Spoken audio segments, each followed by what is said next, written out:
Hello again, computer. We're back in action once again. Another surprise stream this evening. It's time to get back on our bullshit. I couldn't stay away from this delightful little computational problem we've been exploring together. So yeah, it's time to delve into the ever-flowing well of mysteries that is the computer. Let's get into it. Punk. Here we are, right where we left off, back in the wonderful world of Emacs Lisp. So yeah, I guess drop the nonsense a little bit. I think I've been feeling super excited about this project. I've been reading a lot of nonsense, mostly papers and Wikipedia articles about approaches to tree search in a context where you have like stochastic events, right? So like in Pokemon, we have random damage, we have proc chances for effects and stuff. We have all this garbage that complicates the game compared to something like chess or tic-tac-toe, I guess.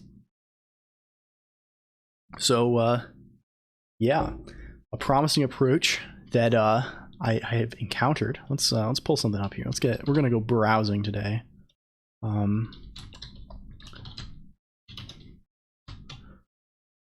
Is this kind of like open versus closed notion of tree search. We're gonna get bad results there because Google is pleasant.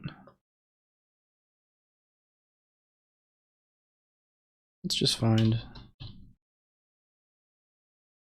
where's the paper?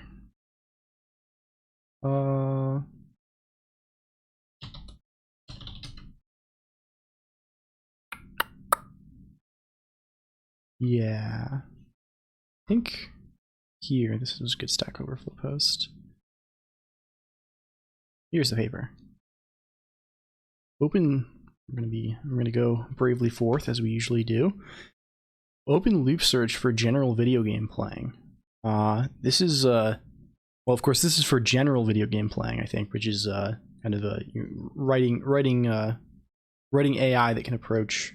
I think the usual intention is they can approach multiple games, right? Like things that are trained on like can play like a bunch of Atari games or something. I don't know how this stuff works, but for our particular case, which is we want to make something that can predict the future well and make decent moves in Pokemon Emerald, I think some of the ideas here are going to be very helpful for us.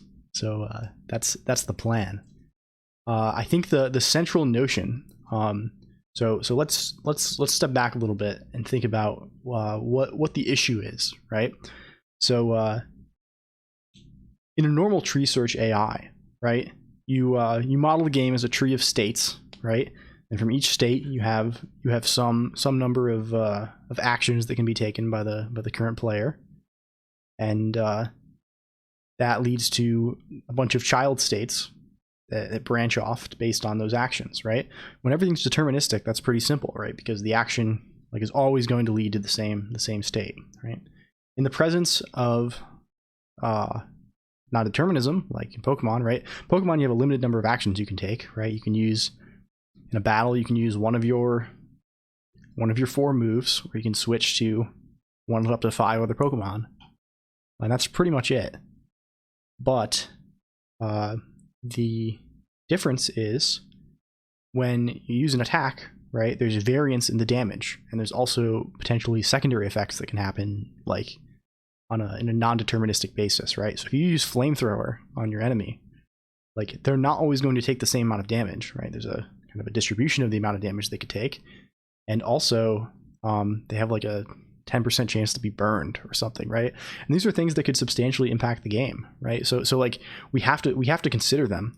Although I guess, I mean, my first thought around handling things like this would be to just ignore them and just always be maximally pessimistic, right?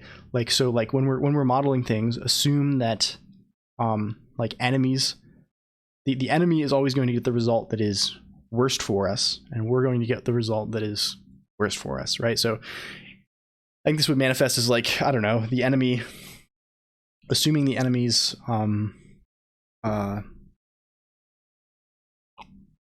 attacks will always deal the most damage and like have the most optional effects, and assuming we will never always deal the least damage and have the least optional effects. But I don't think this really works, right? I think this can really lead to weird like decision making, right? Especially like consider like there's critical hits in Pokemon, right?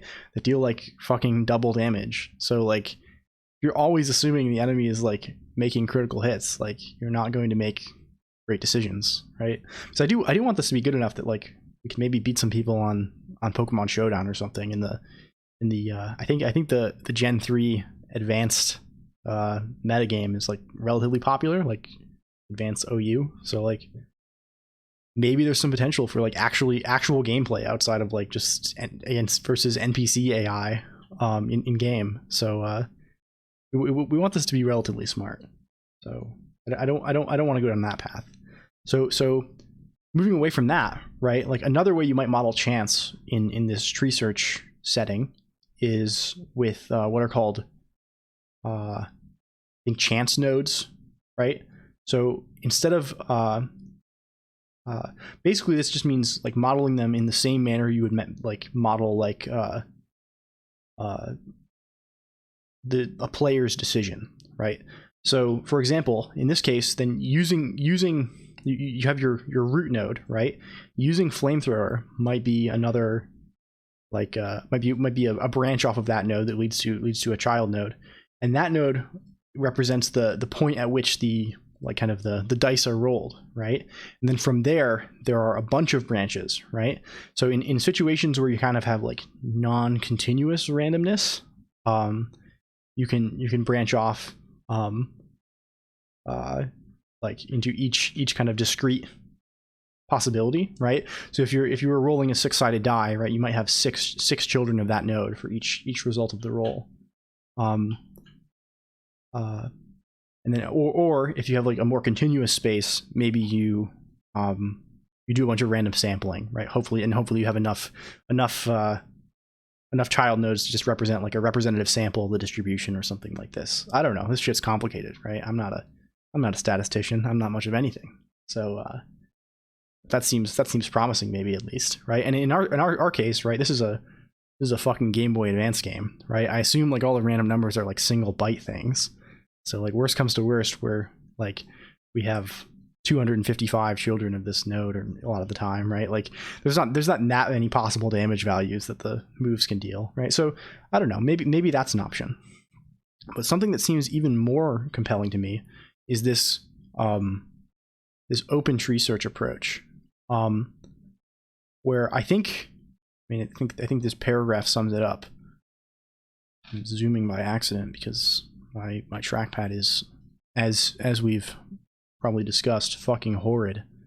But yeah, so I think this says it in a lot of words, but I think from my reading and pontificating about this, which basically means I beat my head against it and try to understand in my in layman's terms what this all means, is that instead of constructing a tree of states, of specific states of the game, we construct the tree saves only paths to states, right? So the difference is this, right?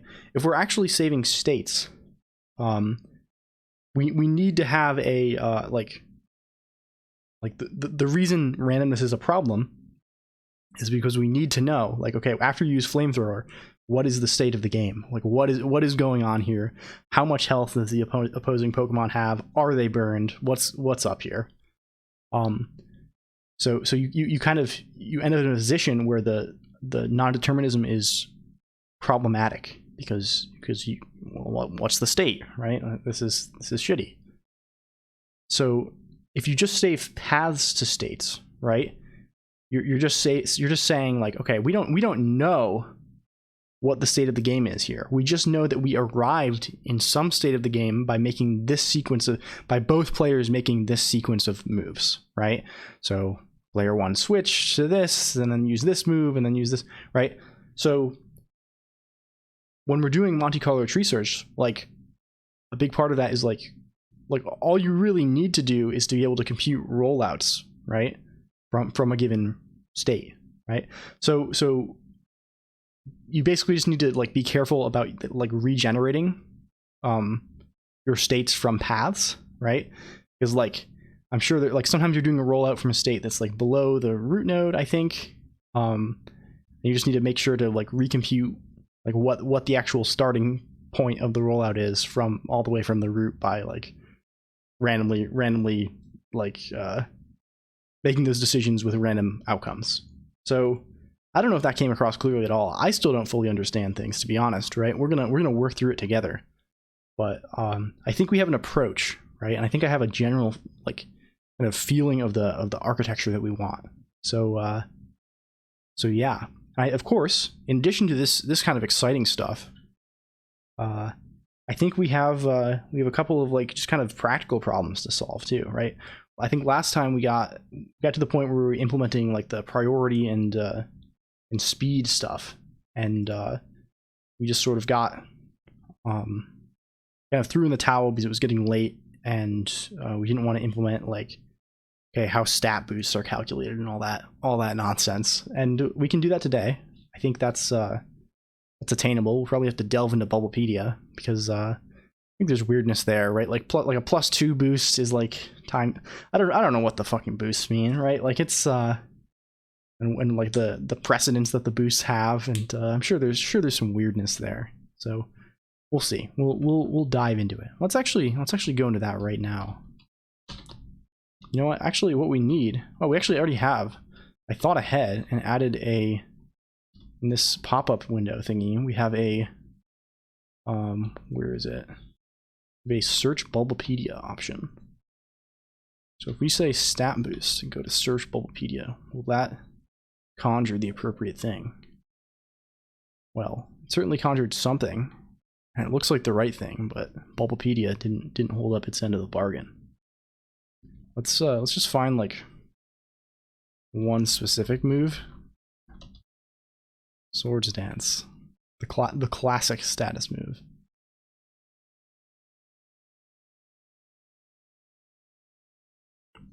There we go. And see, okay, will it tell us the effect? Okay, it tells us it raises the attack stat by 2. We can see that. We're on this page for stat. Do we know? Okay. We got a whole lot of stuff going on here. In battle stats, that seems maybe promising, but that's just going to describe the stats that are exclusive to battle. Exciting. Cool, very, very cool. Okay. We have determination of stats here. This is going to be just for accuracy and evasion. Generation 3 onward. That's just going to tell us how we compute things from EVs and IVs, which is going to be helpful, right? So actually, let's do this first. Let's scooch over here. And let's maybe we'll put that up here. Yeah, that's the right thing, I think. We'll make some helper functions that, given a Pokemon or a battle Pokemon, we'll make one. So we have, if you recall, well, you might not recall because that's the way the cookie crumbles sometimes. But the abstraction we're using here for Pokemon is sort of heavy.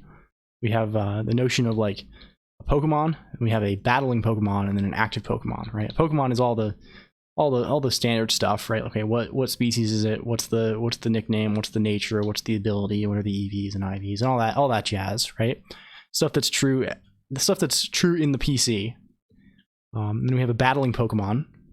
Notion of a battling Pokemon that is a Pokemon plus an item plus whatever its current HP is plus status conditions, basically. Items kind of, I mean, item series, it changes, right? Like you can get knocked off, you can get swapped, or whatever other thing. this game's complicated. And then the actual active Pokemon is the one that's out currently, right? So like tracking, it's a battling Pokemon plus stuff like stat boosts, effects that are only applied to the thing that's currently on the battlefield. So like Confusion, Leech Seed, all that stuff, right? Right. So I think what we want is we want a way to say, okay, we're gonna make a function, Smaragdus, and we're gonna say Pokemon stats, right? This is going to be compute the stats for Pokemon. This is going to return. We have this stats thing. It's just a collection of the 6 relevant stats. All this is going to do is for each stat, we're going to compute the, like, we know the base stats, right? Because those are attached to the species, and we know the EVs and IVs of the specific Pokemon. So we're going to compute and the nature and all everything. We know everything, right? We have all the information. So we're going to use all that information to compute the actual stat values that get used for damage and all that stuff. Okay. So let's do that. Let's start by just computing HP, because HP has a different formula, and there are no plus HP natures and all that. Oh, well, no, a lot of this is shared, right? So maybe we have something that computes this, like, this ratio here. We have flet in Emacs Lisp. I never know what's the best way to define like a helper function. Maybe we just do defun in scope, and we can see if that leaks out of the scope. I think we have the magical Emacs lexical binding T here, so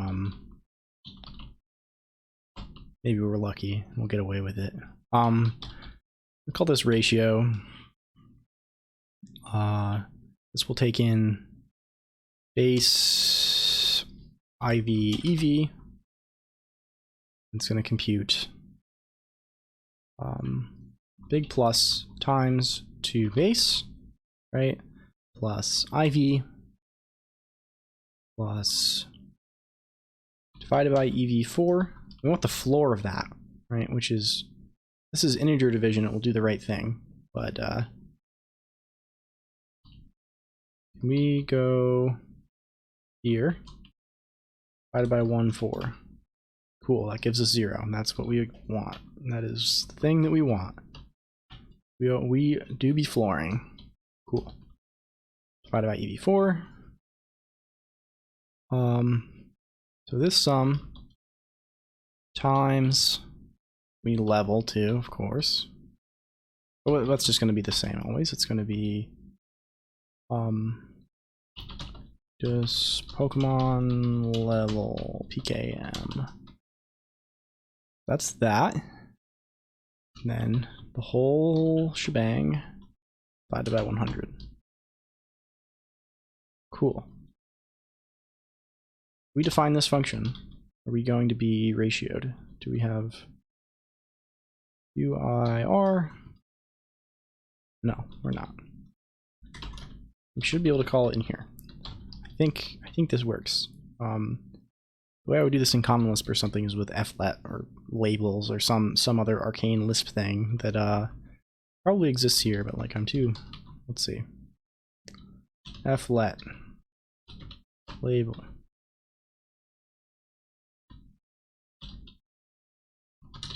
I'm irritated now, so we're Googling it.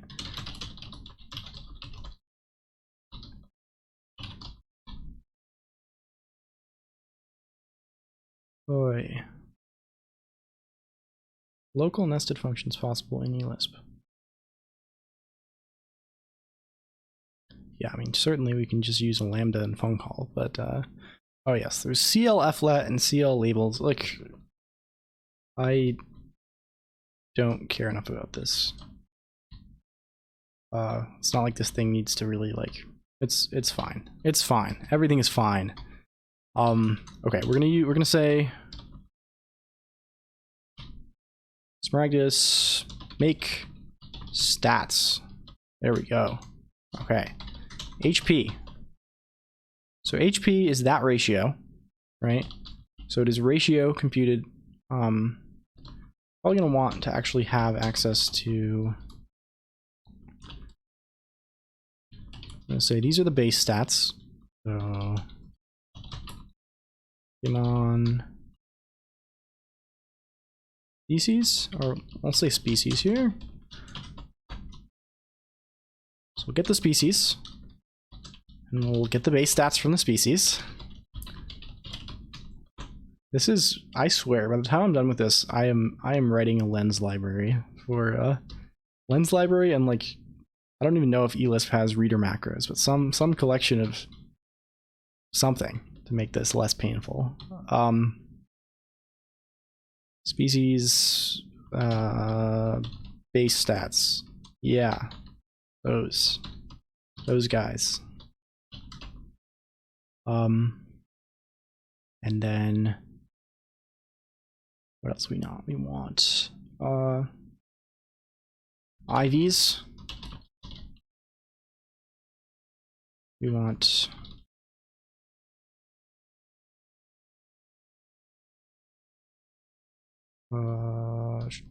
Pokemon IVs. Species. We want EVs. And the nature, well, we're gonna have to have a mapping of all the natures to their appropriate modifiers. But for now, we're gonna ignore the nature. That seems fine. Or we're gonna say nature is 1. Very good. 1.0. Just to be cool like that. Okay, we're making stats now. We're making some stats. Oh, okay. This is the ratio of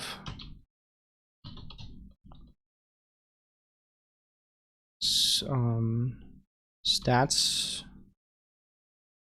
HP, our base HP stat,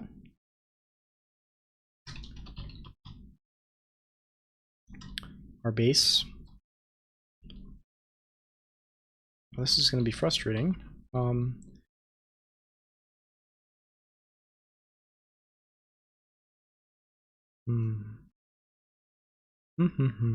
can we define this in here? Can we use local variables? This is where we're going to need to run into flet. Are we in flet territory now if we say this is getter, and we say something like let base be phone call getter base stats.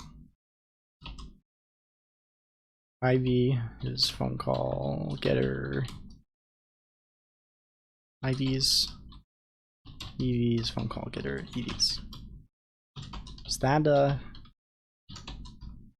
kosher? Can we do that? So then we can just say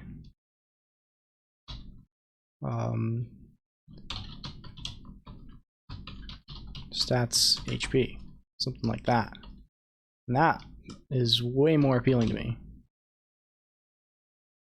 Let's try that either way. Let's pop open the old read eval print loop. We already have one open. Close it. Did we make a mistake? We did. Well, it's fine. This is all in scope. Pokemon stats Tasmon 1. Oh. Being told we're getting a wrong type argument. Oh, because we're still doing this. Why are we doing that? I thought we undid that. Well, we need to do the The old let star. That'll do it. Let rec.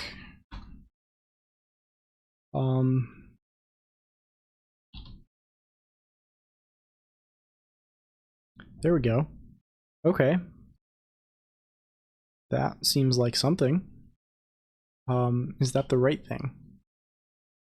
Well, our base stats is... Okay, what is our level? Our level is 50, I think, on this fellow. Base stat is 45, right? So we should have 2 times 50 times 45 divided by 100, which sure seems like it should be 45. Well, maybe we have EVs and IVs in the other stats, so maybe we'll see something a little more interesting. And of course, this is only part of the ratio, right? This is, we still need to do for HP plus this. We should just move this out to level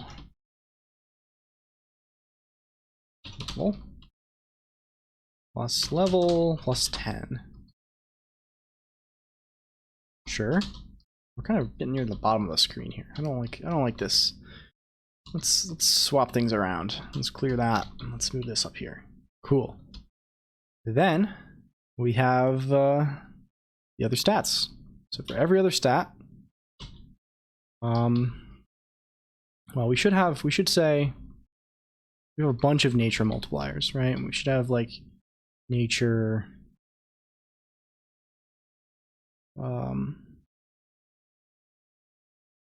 attack, defense,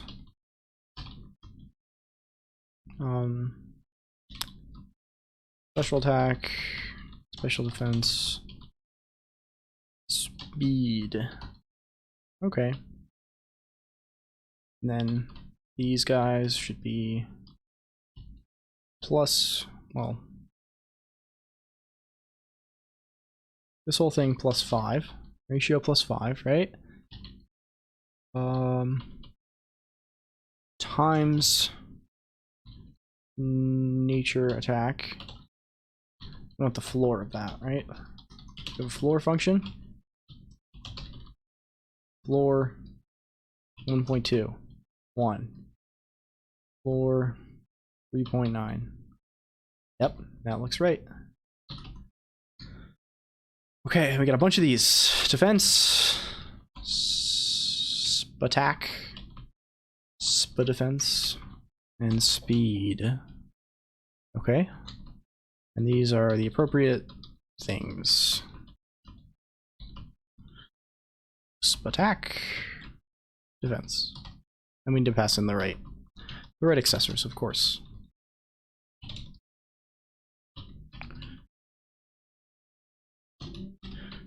Cool. Does that, we say something like that? That looks reasonable, I guess. Maybe we should double check. How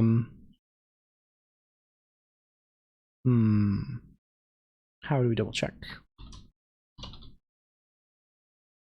Well, this guy is, what does he have an eye? Let's look at his speed. He has a speed IV of 31. Speed base of 45.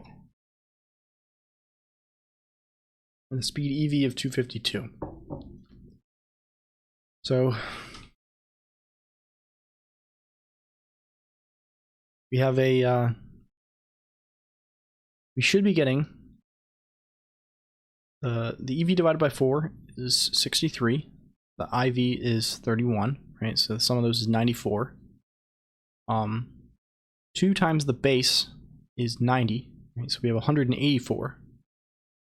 184 times 50. We should have 92. 97. Oh, of course, because it's plus 5, right, at the end. Plus 5 and then times nature. Okay. And then what is the nature? Well, we can just do that real quick, I think. Nature. Mechanics. Increase by 10% and decrease by 10%. Well, can we get a list Okay, we can just set these probably from natures that, let's see. We want a, so if, do we have a contains? Yeah.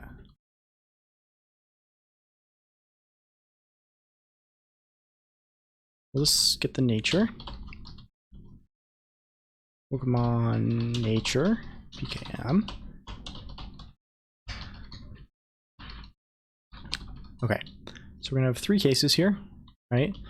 This will be the list of things that, put a list here of the natures that are positive attack boosts, things that are negative attack boosts, and everything else. Sounds good? Right. What boosts attack? Very easy. Lonely, brave, adamant, naughty. What decreases attack?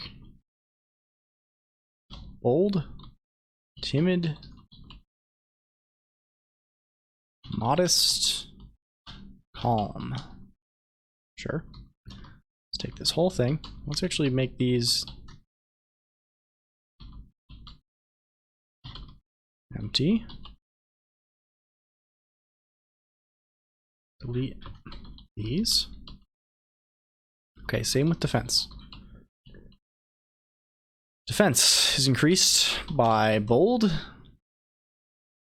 docile, or no, not docile, relaxed, impish, lax.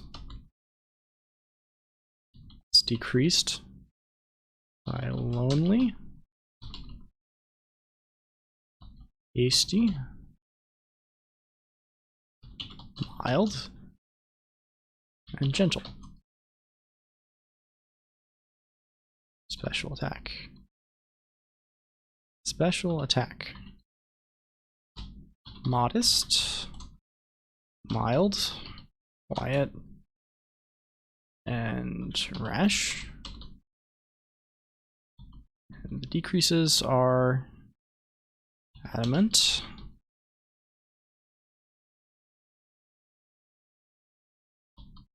impish, jolly, and careful. Special defense. Moving down the list here. We have calm, gentle, sassy, even the sassy, careful. Debuffs are naughty, relax, naive, rash. Finally, where am I not closing? There we go. Finally, we have speed, which I did not copy this to. But also apparently we have way too many parentheses.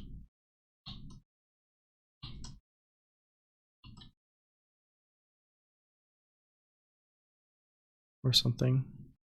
Oh, we didn't copy the cond. That'll do it. Certainly. Yep. Yep. Yep. Yep. Okay, the speed. What is speed?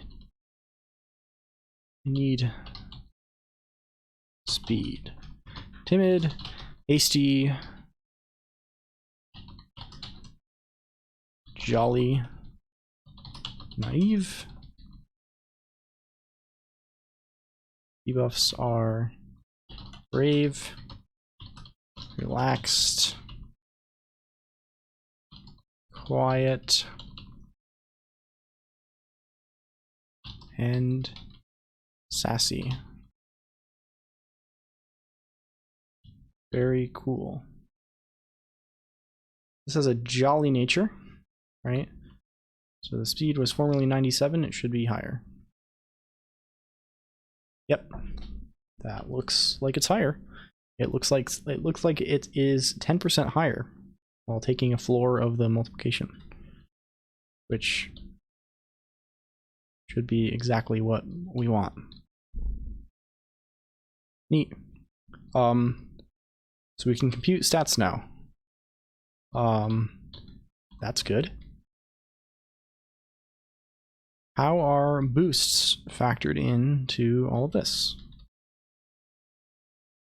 Let's do the Lisp thing. So yeah, let's go back over here. We have a little more space. It's going to give us some examples.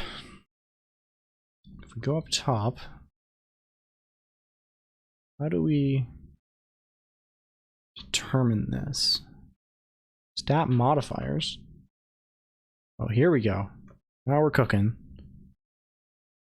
I think we have found what we care about. A maximum of +6, minimum of -6. Okay. Prior to generation 3, no stat can fall below 1 or rise above 999. We are in generation 3, so it's fine.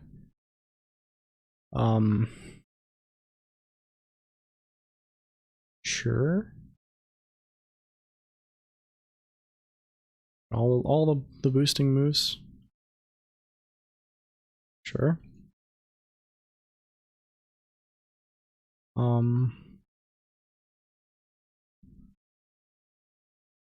Okay, we got the stage multipliers. So I guess we just have I guess we just keep track of the boost level, and is there a decent way to look these up? Well, I mean, the multiplier, like, it's always just, oh, I see, right? So as you increase your stats, the numerator increases. As you decrease your stats, the denominator increases. That's fine. What is is there a decent way to? Okay, let's see.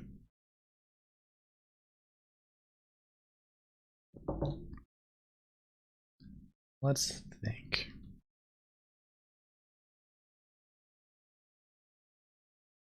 Okay. We're gonna say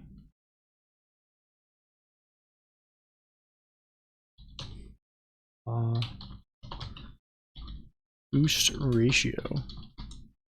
Compute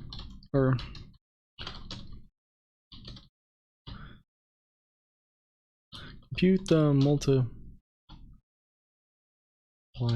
for boost.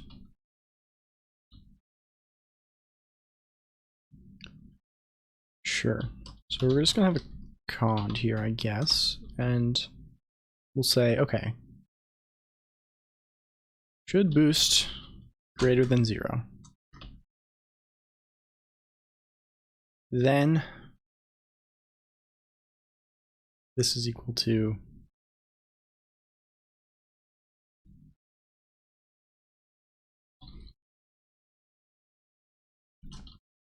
I don't know if eLisp will promote this, will like promote to float because I'm doing this.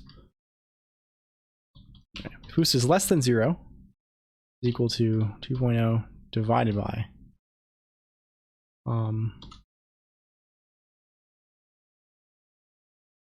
we gotta go back. I say, yeah, that works. Sure. Okay. And then otherwise, if boost is like anywhere else, so equal to 0 or outside of the range, we're just going to say it's 1.0, baby, and avoid handling errors. So if we say, okay, Smaragdus, please type correctly, boost multiplier 0. 1.0, sure. 1, 1.5, yep, that looks right. 3 halves. 2, 2.0, yep. 3, 2.5. Yep, okay, so that's okay. We go over. Oh, because of course we'll just keep going. That's fine though. I think that's reasonable behavior. We're not going to bounce check. I don't know why I thought I was bounce checking, but it doesn't matter either way. Yep, so -1, this is 2/3, 2, 1/2, -3, 2/5. Yep. 4 is 1/3, -5 is 2/7, -6 is 1/4. Okay. That is good.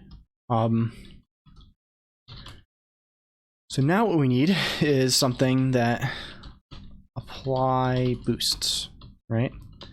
So given our stats and given our boosts, right, what we really want to do is we want to zip stats. So the issue here is that stats and boosts are not actually sequences. They're structs, right? Which might actually be a sequence under the hood, but we're not gonna fuck around with that. But what we want to do in principle is to zip them together and like for each stat, compute the multiplier for the corresponding boost, multiply the thing, and so this is going to give us our in-battle stats, considering boosts. Not considering things like paralysis and burn, I guess, which might apply. We search in here, burn, nope.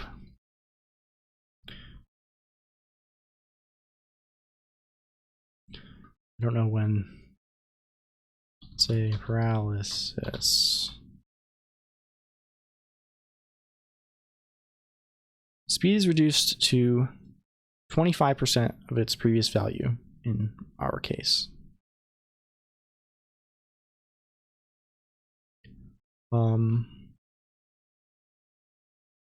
Yeah. Can we? Well, that's fine. I don't know when this applies, but let's assume for now that it's after everything. And if it's not, we'll be sad, but we will wipe our tears and reluctantly make changes later. Okay, so this is going to be another one of these babies. Yeah. And what's it going to look like? You don't have an HP boost, right? There's no possibility of HP boost. So this is going to be practice stats HP stats. Sure. Attack, which will be typical, is the attack stat times the boost multiplier.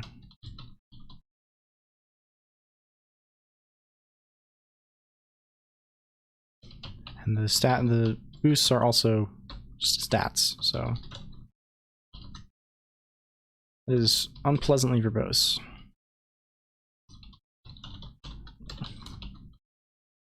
We're going to do a similar thing that we were doing before.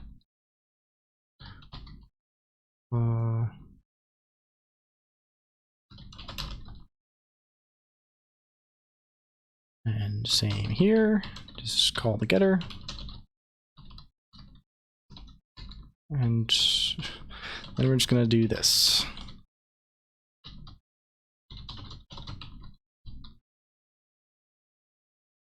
Sure. Defense. Defense, I guess. Defense, spattack, spa defense, speed. And back up.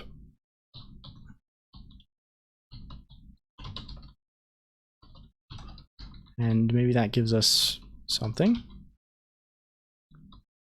What is this? whining about? Oh, we need to apply boost multiple.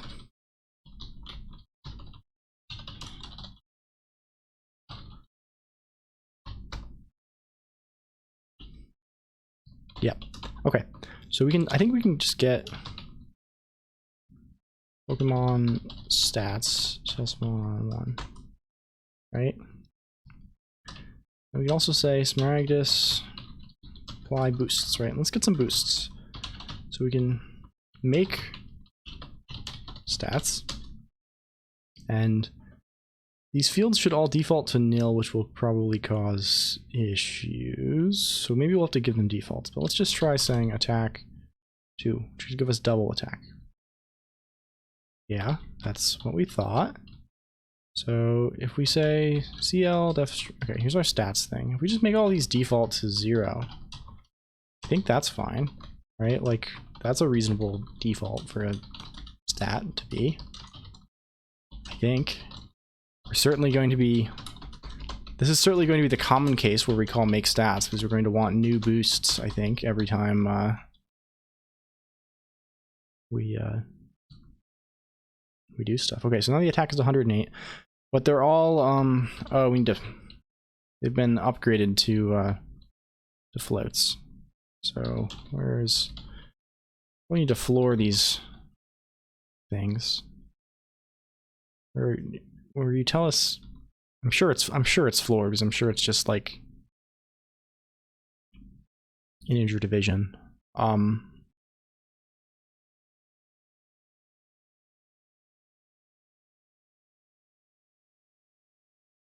Maybe it's not. Oh, it definitely is. We're flooring it. We're flooring them for now. That's and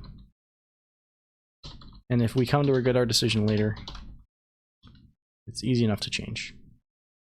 Sure. So that, as we expect, attack boost of 2 doubles our attack. Attack boost of 3 multiplies our attack by. Why is that the case? What's going on? Oh, it should be multiplied by 2.5. Sure, yeah, that makes sense. Yeah, because it's plus, our base attack is 54, so it's plus 27. Okay, I'm convinced. I don't know if you all are convinced, but I am certainly convinced. And so it shall be. Okay, moving along then. What we can do now is, I guess let's think about status conditions. I want Smogon to have a resource for this. And I'm not convinced that it doesn't. And I want to figure out what the deal is with all that.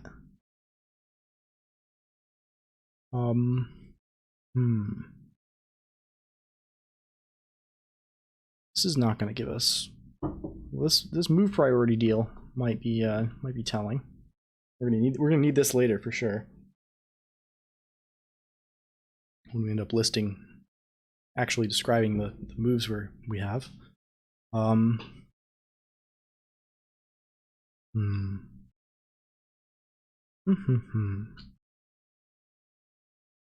Let's see. Pokemon paralysis speed. Well, I guess it's just a multiplier, right? It's like multiplication's commutative. It's fine, right? It doesn't actually matter. I was kind of worried it applies to like the base stats or some ridiculous thing like this, but it's fine. We don't need to care about this through the power of abelian groups, I guess, something like that. Cool.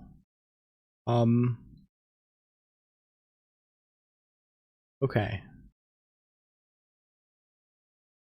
Yeah, where are we doing this? So we have a way to compute this, let's clean up our workspace a little bit. All of this apply boost nonsense, right? This is kind of in spirit for the active Pokemon, right?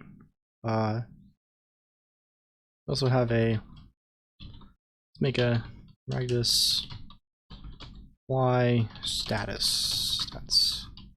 Fly multipliers from status to stats. Why did I do that?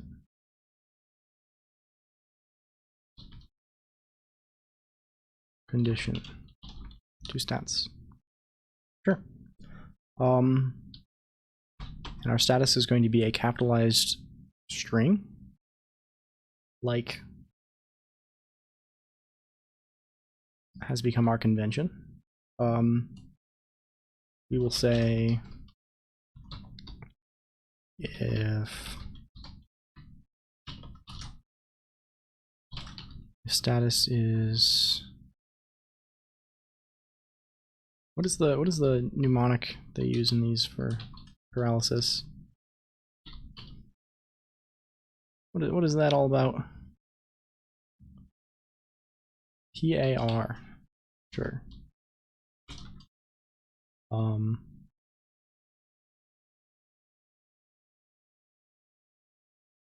just do the whole. Let's actually say, okay, what are we doing? We'll bind some things. We'll say speed multiplier is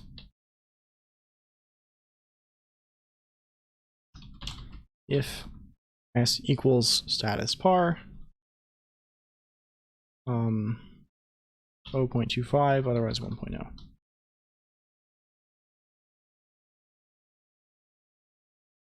We have an attack multiplier also.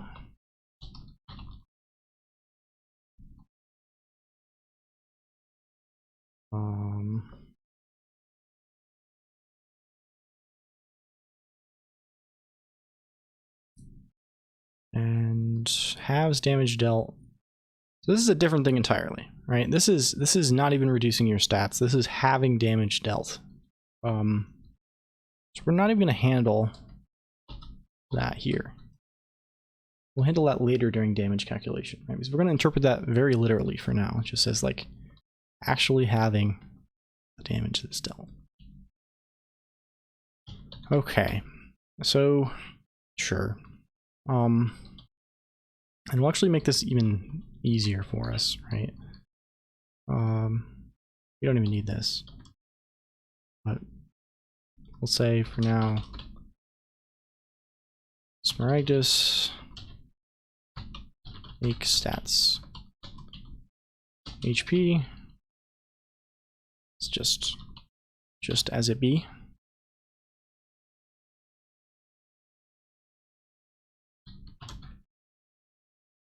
Defense, attack, defense, speed, and go down the list again.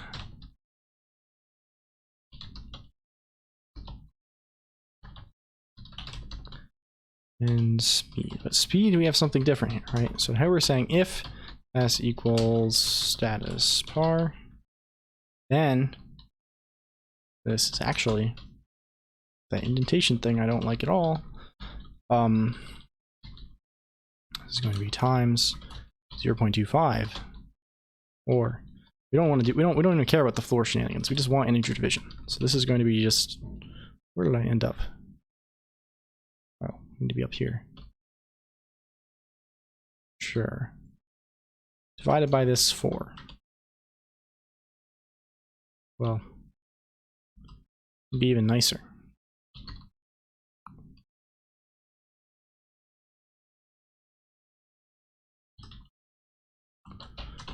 There we go. Now we're cooking.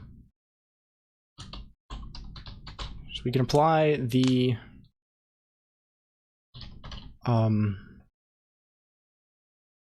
speed reduction from paralysis. So then what we can do is let's reorganize a little bit. So this gets us a Pokemon's stats, right?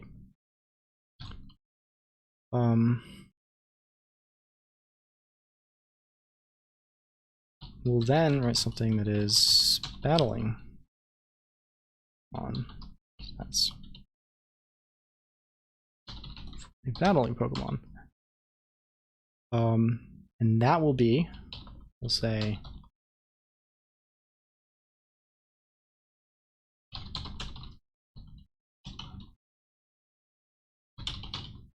we'll get the actual Pokemon.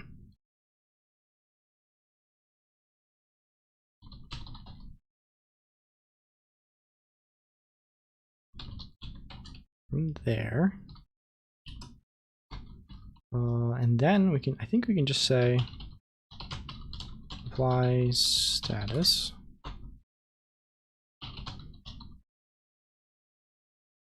On stats. Pokemon. We're applying the status condition from. Doesn't actually matter, right? Because the paralysis speed thing will never matter, I think, outside of combat. But it sort of feels nice to build up a hierarchy of these things, right? Like that's reasonable. And this is Smaragdus battling Pokemon status battling. Okay. Honestly, we don't even need to let. Don't think it's spying us too much. Our comments continue to be extremely facile, but that's okay. Okay.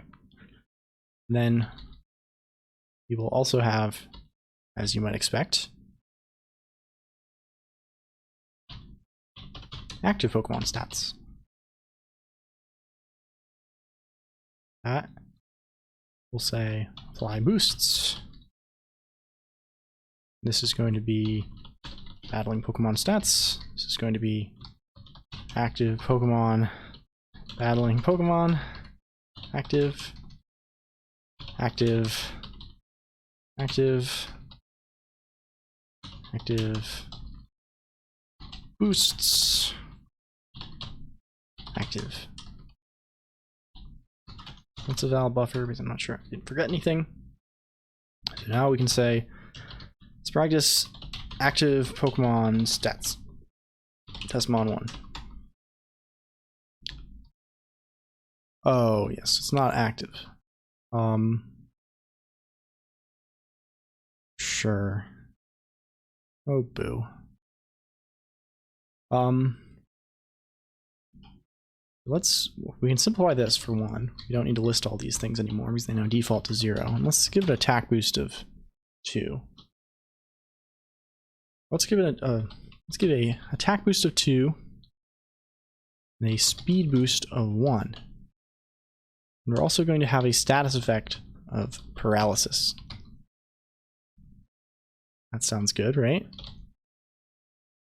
And then we can say practice battle team 1 st practice team active that will give us that critter, and we can say active come on stats. Yeah. Okay. Well, does this look reasonable? What is Testmon 1 again? Well, it has 52 speed. How are we doing? We computed before that it was going to have, it had like 97 speed or something, right? Or 100, it had 106 speed, I think, after the nature applied. So then we're multiplying that by 1.5.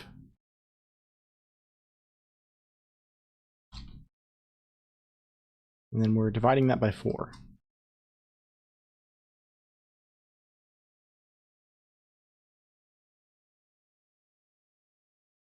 Yeah, so that is 39 speed as we expect.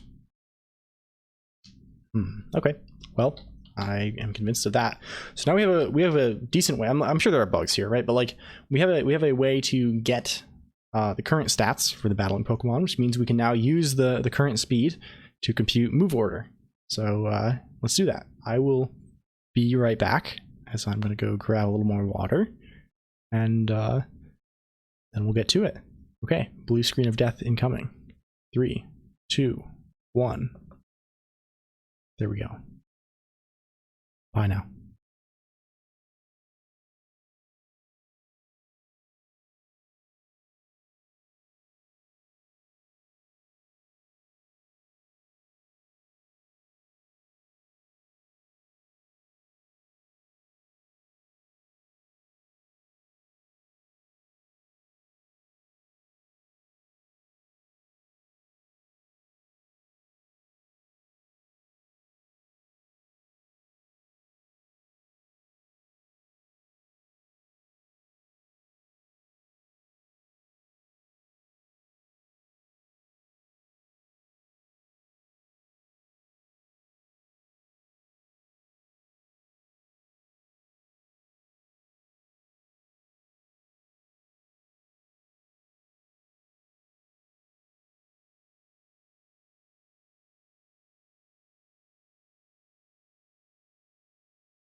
All right, we're back in action, baby. Cool. So where did we leave off? I think we left off with the ability to compute accurate in-battle stats given boosts and status and all that junk. So I think it's now time to finally do priority. So let's see. Where are we going? We're going to the main simulate turn. And we are saying something. What are we saying? What could we possibly be saying? Okay, we're saying we're gonna. Are we already computing active one? Or an update fainted?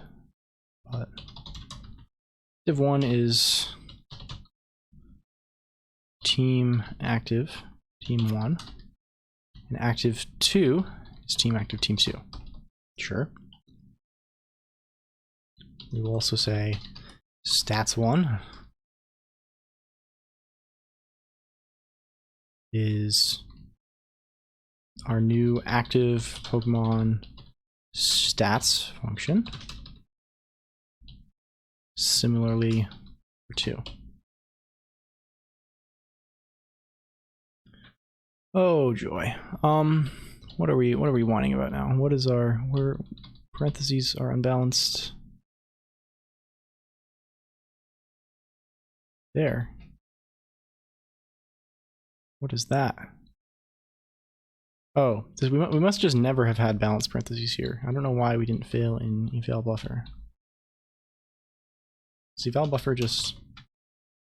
Oh, we had an end of file during parsing, but I didn't even notice. That's a little awkward. I think we just need another one. No, another one of these to close a let or something. That's fine. Okay, here it's time to compare speeds, because this is the situation where there's a priority tie.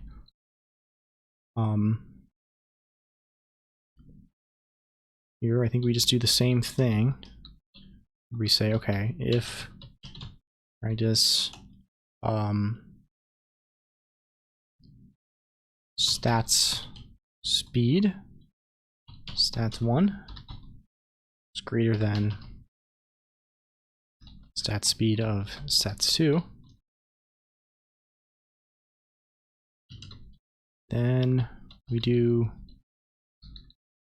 this order. Otherwise, we do this order. And then finally, we're in a situation where there is a speed tie. So there, we want to do randomly one of them. Do we have a... What does this do? Pseudo random integer, exclusive up to limit.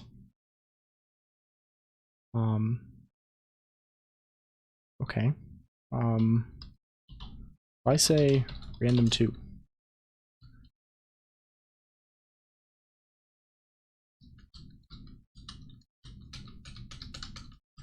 That's fine. I'm just gonna write this as an if explicitly instead of if random 2 equals 0, then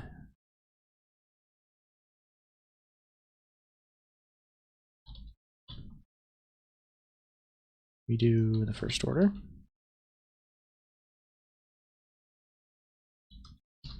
Otherwise, we do the second order. Sure. Okay. That looks like it handles the way move priority works. So I guess to summarize again what we're doing here, what our order is okay, if a player needs to switch in after, if a player is trying to switch in after fainting, right, just resolve that switch, right? So we kind of have this special mechanism for handling that situation. If both players are switching, just resolve both switches. We're not quite sure just yet how situations where like both players switch in. So like if you're both down, if I don't think it matters, right? But like, I guess you can imagine a situation where like both players have to switch in and then both Pokemon die to spikes. But like, I don't like, you can't switch if you're on your last Pokemon, so I don't think it can determine the match. I don't think you both switch in from Fainted at the same time. We'll have to see. Next, okay, if one person is switching, the other person is using a move, and the move is Pursuit. Do the Pursuit thing. Otherwise, if one person is switching and the other person is using a move, just resolve the switch first. Then, finally, both players are using a move. Resolve the move by first checking the priority. Do the higher priority thing first. If the priorities are the same, check the speed stats and use the higher speed. And if the speeds are the same, randomly flip a coin.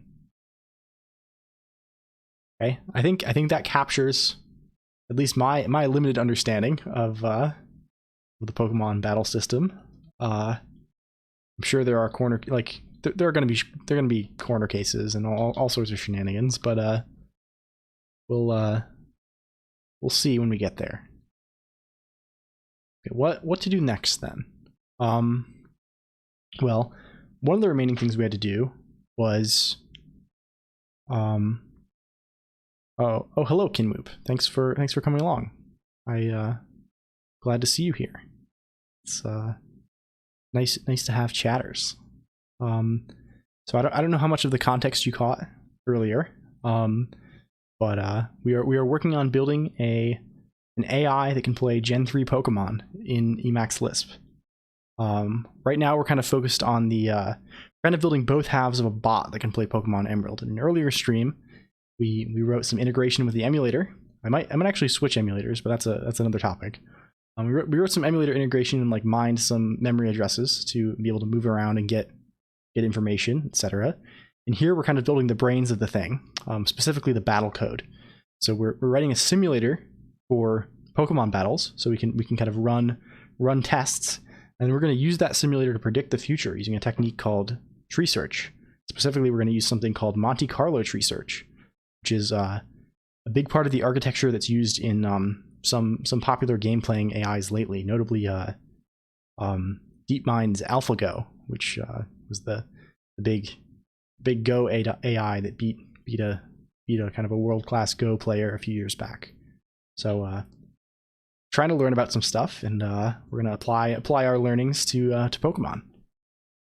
So what we have now is we have a way of like given a game state, like what the Pokemon on both sides look like, what their health is, what the parties are like, what moves they have. We have a way of taking the orders that are given by both players and simulating one turn of the game. And what we're going to do is we still need to simulate damage, which I think is what we're going to do next. Then after that, we're going to use we're going to like build the actual tree search functionality on top of the simulator by determining like, okay, what are the valid moves I have in each state, randomly picking moves to like do like rollouts and simulate possible games, and then like do some statistics to guess what the best move is. Let's move over to our damage formula. Back to Bulbapedia. Do we still have damage open? Yes, we do. This big old bitch of a thing. Okay, so here's our damage formula. What we need to compute then, I think, is we need to compute. Where are we looking here? We have a resolve move. Resolve move is currently just subtracting 100 from the opponent's HP, so we're just doing we're seismic tossing. But what we could do instead, let's say compute damage. We're going to need the state of the game, right? Because there are things that are kind of I don't know, atmospheric effects, right? Like whether it's raining or not determines like is a component of damage. We're gonna need us and them, which are the team using the move and the opposing team. And we're going to need the move that's used. I wonder if this should maybe just be a help. I don't know. It might be useful to compute damage in other situations. So we'll compute the damage dealt by move used by us against them on this team. And we want this to be a pure function, right? I don't think we want to like handle crits here, so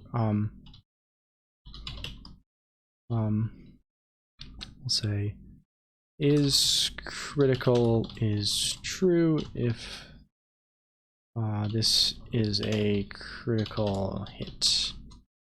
Now, there's also a random factor, right? What is the random factor? Times random. A random uniformly distributed integer between 85 and 100, followed by an integer division of 100. So random is the random factor. So hopefully, like, this function should just be deterministic, right? We pass in everything we need to determine the damage, and it should always give back the same number for the same inputs. Cool. So what are we doing? What are we doing? What do we need? So first we have this inner ratio. Well, we're going to need the attack, our attack, and their defense, and all that junk. So let's just say, I don't think this needs to be a when let. Let's just say let. Let our active is team active us. Their active is team active them. I think that's a lot of what we'll need. This can just be a let, sure. But let's compute this. Well, let's bring this on screen. We need a little more. Oh, we're getting squished here. Uh-oh. There, that's better. We need a Y. Yeah. Let's go up to damage. It's generation 2. Here's generation 3. Okay. So first we need times practice. Well, I think the level, right? So let's get, in addition to our active Pokemon, we'll get our battling Pokemon. Active Pokemon, battling Pokemon are active. And we'll get our Pokemon from our battling. Sure. Yep. So we need to multiply 2 by practice Pokemon level.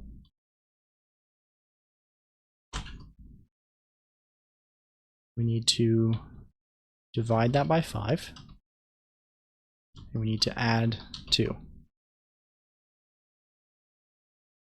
And we need to multiply that whole thing by the power of the move, and then attack divided by defense, right? So the power of the move is going to be just move power, move. And the attack divided by defense is, let's get stats for both of these guys, right? So we can say our stats is practice. We're inefficiently computing like stats for Pokemon multiple times around, but we're in a situation where if we have to care, like we will probably have to care about this eventually if we're like trying to get this to run efficiently at all. But like I think this is a problem for the future. We can always do Lisp shenanigans and have like cheaty memoization stuff, and like I don't know. We'll figure something out. We generally do. This is active Pokemon stats. We want the real deal stats after boosts, after everything, the whole shebang, if you will.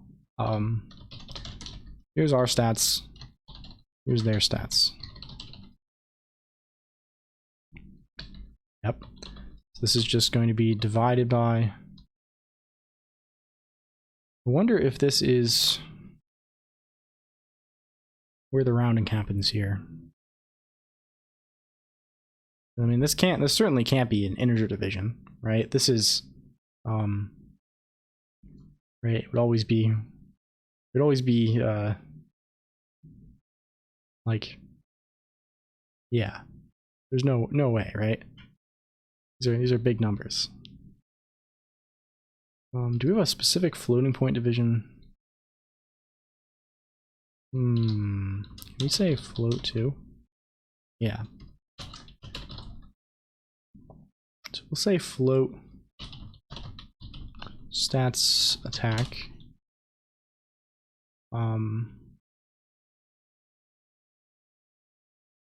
Our stats divided by float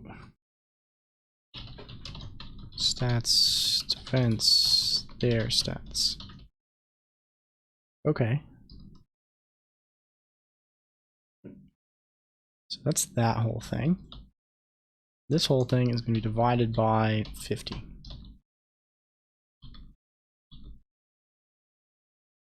Sure. And the whole thing. We have another multiplication happening here. Burn, whether we're burned. Screen. What was that? Burmese composable pattern. That's cool. Targets. It's targets. Oh, you don't need that because it's double. It's I didn't realize that damage was halved in double battles if you're hitting both foes. That is not intuitive to me, right? Like I just assumed that like surfing. Oh, and not if it targets all their Pokemon, and only if there is more than one target when the move is executed. That is very unintuitive, right? So if you got your Skarmory out and you're hitting earthquakes with your other, that's cool. That is so nuts. Sure. Weather. Flash fire. Stockpile.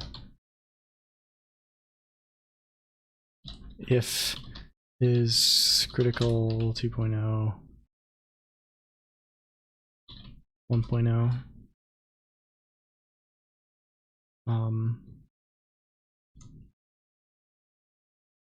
We have the double damage multiplier for if you surf someone who's diving or earthquake someone who's digging. We'll probably stub a lot of these out at first. Charge, helping hand, stab, type, effectiveness. We're gonna need to program type effectiveness. That will be fun. And then the random element, which we just have there. And after all of that, well, it's not actually all of that, right? It's just up through flash fire. This is that. Then we add 2. Sure. Then we multiply everything. Yeah. Sure. Let's indent a little bit. Cool. I'm gonna add this at the end of.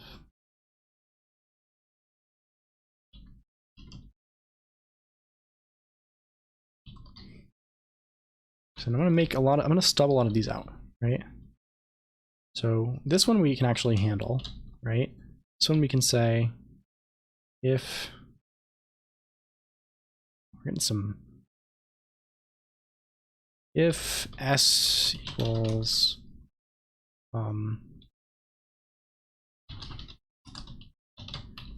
battling Pokemon status are battling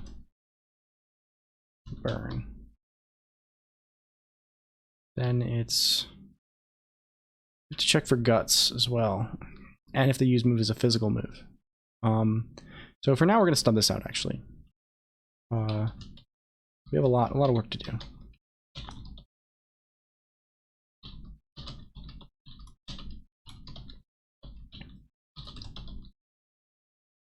Double damage. We will take care of stab and effectiveness, I think. That seems like a useful thing, doing some kind of type effectiveness. Let's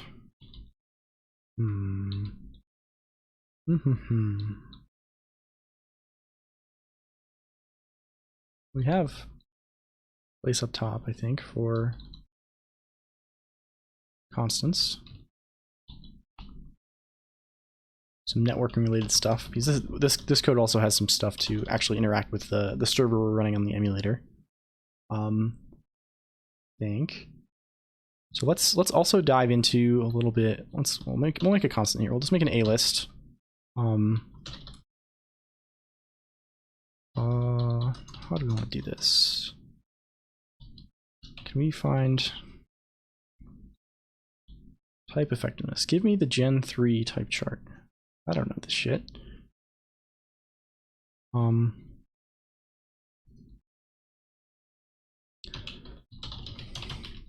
Effective against.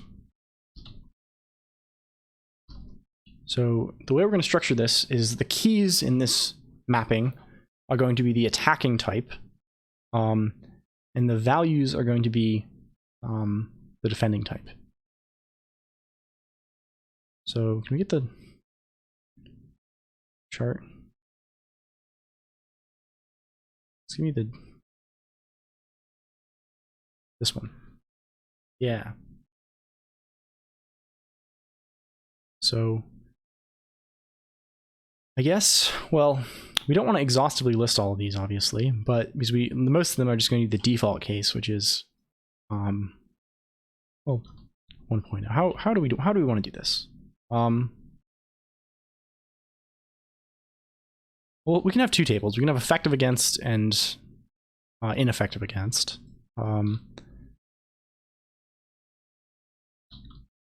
We'll say, okay, normal is effective again, is not effective against anything, right? We need more parentheses. Thank you. Fighting. It's effective against normal, and rock, and steel, and ice, dark. We're going to continue in this fashion, I think. So let's delete all of these. Let's make these for a bunch of different types. Let's also give us a little more space to see the chart. Can we see everything? Yeah. Okay. So we have fighting, flying, poison, ground, rock, bug, ghost, steel, fire, water, grass, electric, psychic, ice, dragon, dark. Yep. Maybe let's actually align things a little bit. Breaking my, don't like this stuff usually, but we're gonna make an exception because this thing is literally never going to change. Literally. Sure. Okay. Flying Flying is good against fighting. It's good against bug. It's good against grass. That's it. Poison is good against grass. Is poison really only good against... Jesus Christ. Ground is good against poison. It's good against rock. It's good against steel. Good against fire. Good against electric. Rock is good against flying. And bug. And fire. And ice. Bug. Good against grass. Good against psychic. Against dark. Ghost. Ghost and psychic. Steel is good against rock. And ice. Fire is good against bug and steel and grass. Ice. Water is good against ground. Rock. Fire. Grass. Ground. Rock. Water. Electric is flying. Water.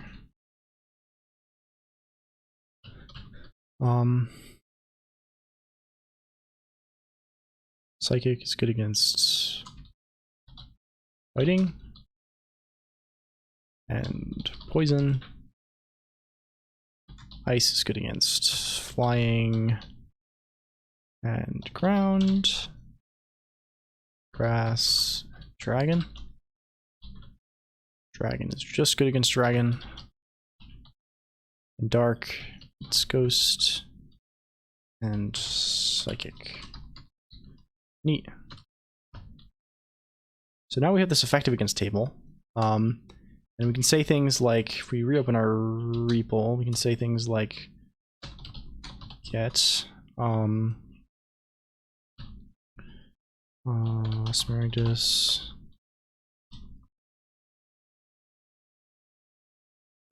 Oh, because of course A-list get uses you give it a test function. So if I say nil nil equals, yeah, that's what we need. Because these are A-list get uses like eq, I think, by default, which is like compares just like pointers basically. So the two strings with identical contents won't be equal. We can do this. So we can look up effectiveness. So if we know a move is psychic type, we know the opponent is one of these, they're weak. So let's make another table for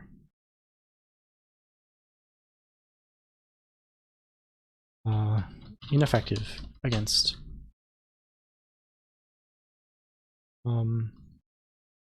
to determine how we're going to denote immune, but we'll get there.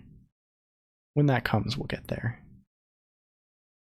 Immunity is like a whole separate shebang, kind of, right? Immunity is the kind of thing where we can't even, if something's immune, right, it's going to block non-damaging moves, right? These ratios, these 1/2 and 2x, are sort of just kind of quantitative, right? If we're multiplying by these things, it doesn't really, it just changes the numbers a little bit, right? If something is immune to, for example, normal, right? Using a normal type like, I don't know, like rapid spin or something, right? You can block the effect of rapid spin. But rapid spin's an attacking move, so it doesn't, but like you get what I mean. Immunity blocks the secondary effects as well, so it has to apply at some different stage compared to these just multipliers. So I think we'll handle immunity entirely separately. So for now, these will just denote like the standard 2x or 1/2x effectiveness for a type. Okay. We'll do this very robotically, but we will narrate it to have some fun. So normal, it's bad against rock, it's bad against steel.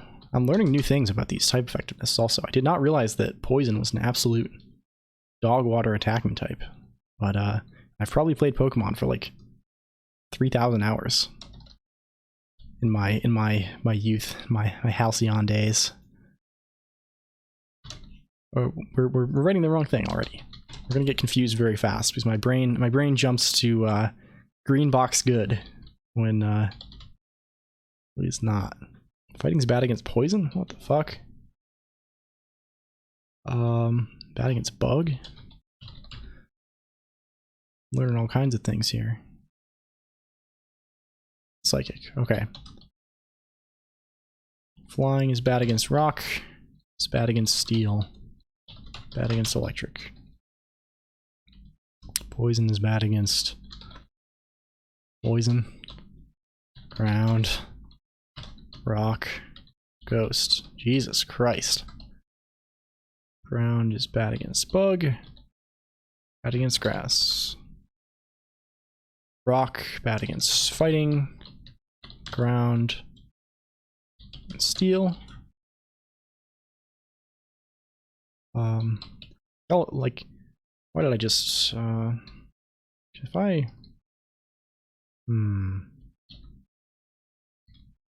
if I QL, oh, it's not going to do the right thing. We'll at least get back the general shape that we want.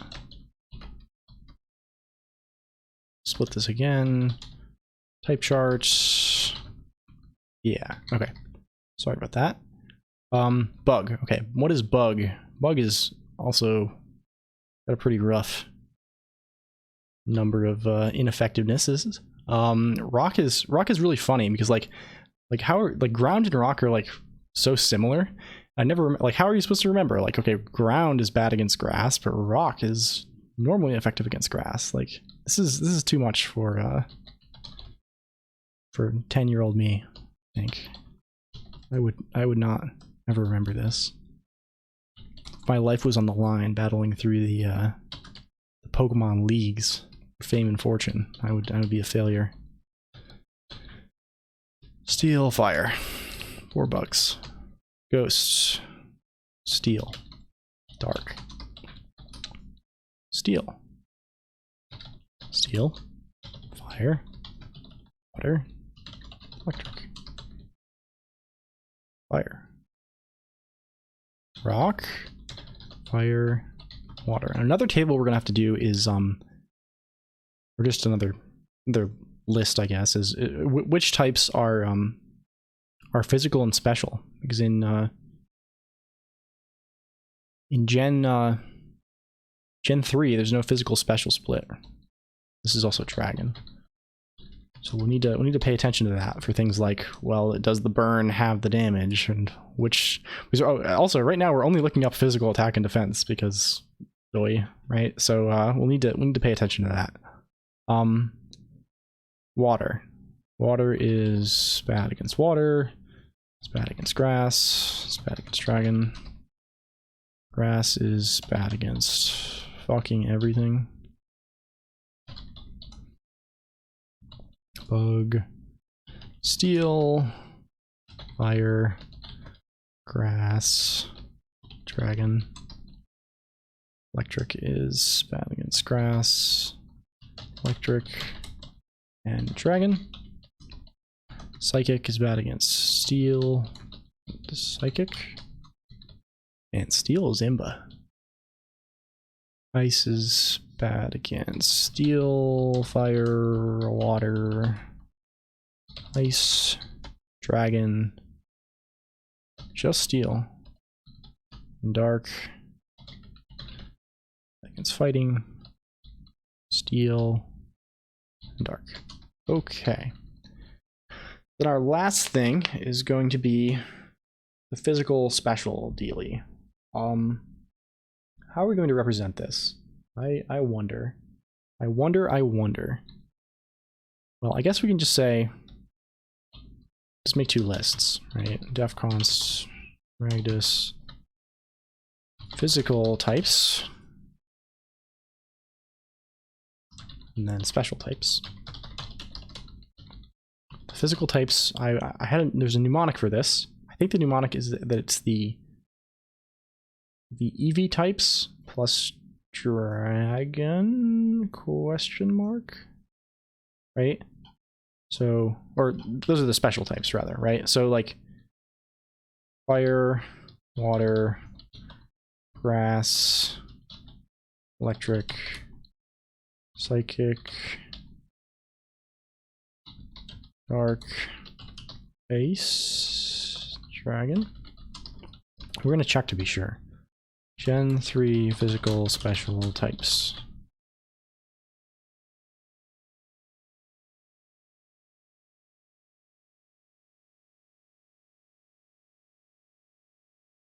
Yeah, okay. There's the mnemonic. Special is normal, fighting, poison, ground, flying, bug, rock, ghost, steel. Yeah, fire, water, electric, grass, ice, psychic, dragon, dark. Okay. There we go. So now, in our compute damage, we can say, okay, let's say physical is, we're going to just say contains. I wonder if contains checks with, what does this check with? Done with equal. So equal does do the right thing with strings. Strings are compared element by element. Yep. So we're checking, does physical types contain type of the move? So move type, move. And then we can get attack. Attacking stat is if sickle, then radius stats attack, power stats. Otherwise, spattack or stats. We'll space this out a bit. Then similarly, the defending stat is defense their stats. Then instead of doing this thing here, we say attacking stat, defending stat. Yeah. Cool. Now we need to compute type effectiveness. So this is just the opponent has up to 2 types. We check if each type, so we fetch the list of effective and not ineffective types for our attacking move. And we check both of the opponent's types, up to 2 of the opponent's types, if they are in both of those lists. You should, of course, the lists are mutually exclusive, so they should never be in both lists. It's kind of a corner case we'll have to handle. And then we just multiply everything together. So I think that's what we're gonna do.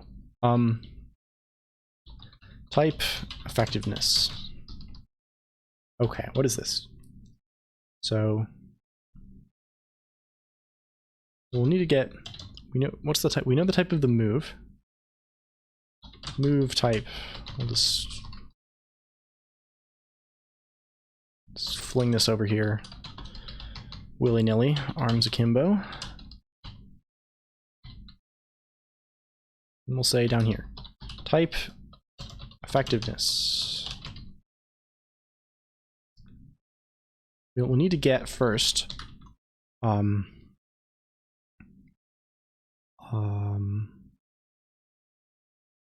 weak to move, which is going to be, hey, let's just get, there's probably a lot, like, that doesn't matter. We're just going for it. Hey, let's get move type practice effective against nil equals strong to move,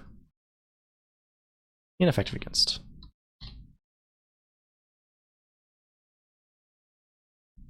Okay, so these are lists of types.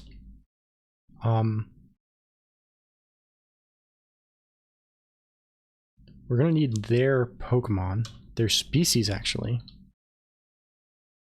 Let's just say their species is Maragdus Pokemon species. Maragdus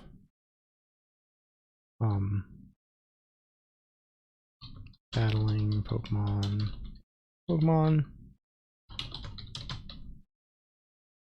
active Pokemon battling Pokemon. They're active. Yep. So that's that. So we can get their species. And their species, I think, has a type 1 and a type 2. So if we, I think, species type 1, right?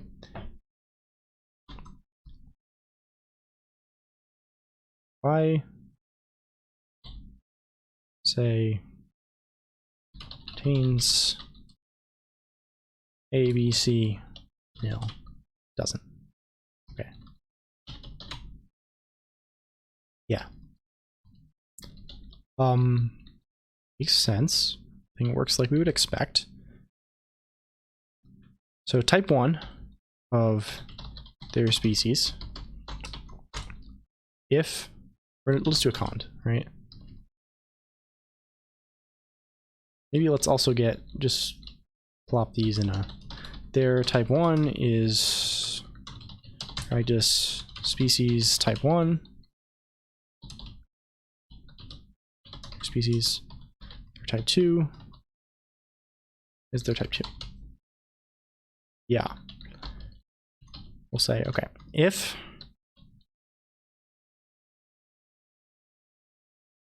contains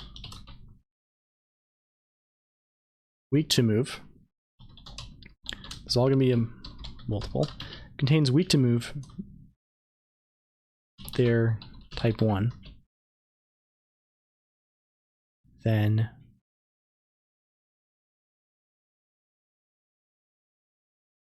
what is the type effectiveness multiplier? It's 2.0, right?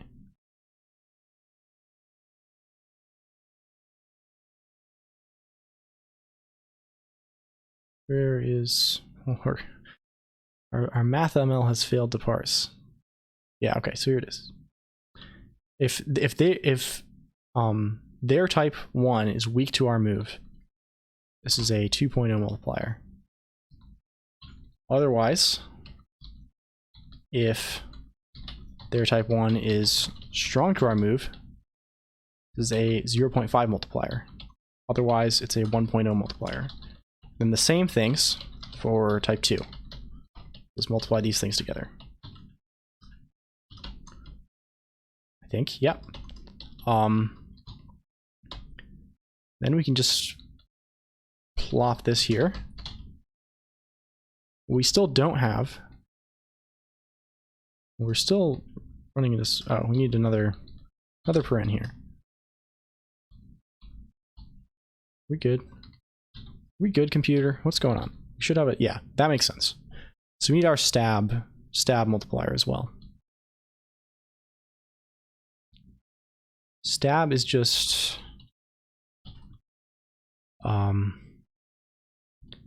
if or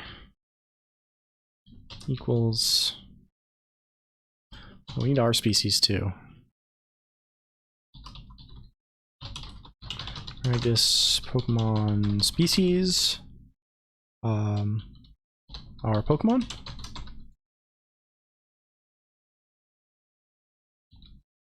let's just get these. A big giant let here, but it doesn't. That's fine. I'm not complaining yet. I think it's gonna be okay. You don't have to panic. Stab is if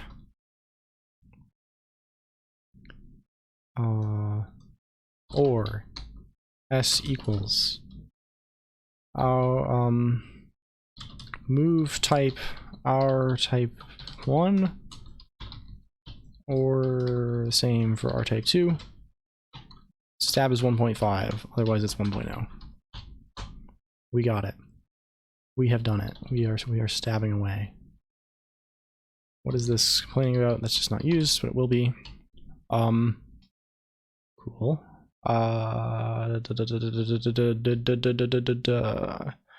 think that's what we need to compute damage. Like, of course, there's a bunch of stuff stubbed out for now, right? Like burns and light screen and reflect and double battle bullshit that we don't care about for now, and weather. But like, these are corner cases, right? We have the basics. We have the basic system in place.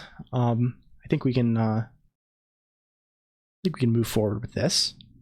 So let's try and do that. Let's run some tests first. Let's go down to our test mons.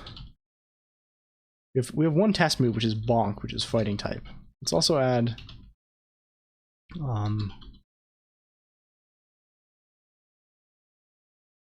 we'll have test move 2, and we will add. Let's call this. We're gonna get lit, fellow Zoomers. Haha. Haha. Wow. Epic, funny joke, guys. Yeah. So we have test move 2. Let's give it power 20, just so we have a few different things to play with. We're going to give this guy. You probably need to give him a real nature. Well, I guess this just will count as a nature that doesn't affect anything, like the bunch of natures that don't affect anything already. So that's okay. It's gonna have test move 2 and test move. Val the buffer for good measure. Close this, split this, reple. Why are you complaining? Okay. Okay. Do we have anywhere? No. So we can do simulate turn on state. Player 1. So the current battle, the state, is we have Bulbasaur versus Bulbasaur. Grass Poison versus Grass Poison. The one Bulbasaur is paralyzed and has 111 HP. The other Bulbasaur is not paralyzed, has 222 HP, and knows our little fire type move. So what if we say, well, I guess let's compute the damage. Let's try computing damage. Compute damage. Oh, and of course, like we don't need to, we can't simulate the turn yet because we're not actually calling compute damage anywhere. We're just we're still just subtracting 100 from, yeah, that makes sense. So where's compute damage? Yeah, ST. Us is going to be, this is going to be team 2, the one that knows the move. So attacking team 1. So this is going to be battle team 2 attacking battle team 1. The move is test move 2. Is not a critical, and the random factor is 1.0. Oh. Yes, that is not a predicate.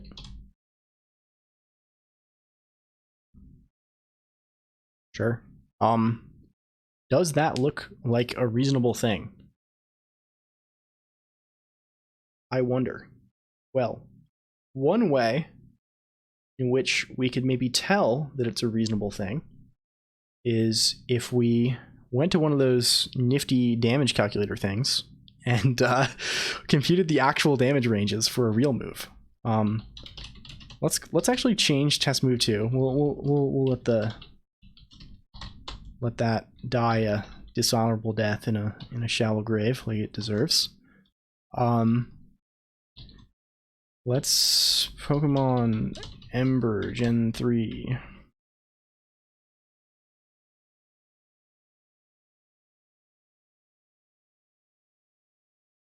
Do we know what it does? It has 40 power. That's a number. Sure. Pokemon Gen 3 damage calc. There's just the showdown one. It's fine. Gen equals 3. That looks like the correct parameter. Yeah, cool. Pokemon. We're gonna have to enter all the stats, all the bullshit. We want Bulbasaurus because we think we gave him the right. So we care about his. This is Bulbasaur. This is Tesmon 2. He's got 31 special attack.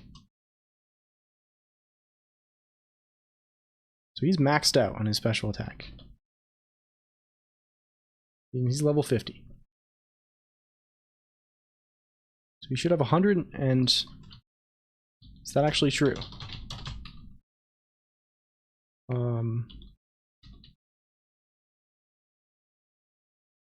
If we say...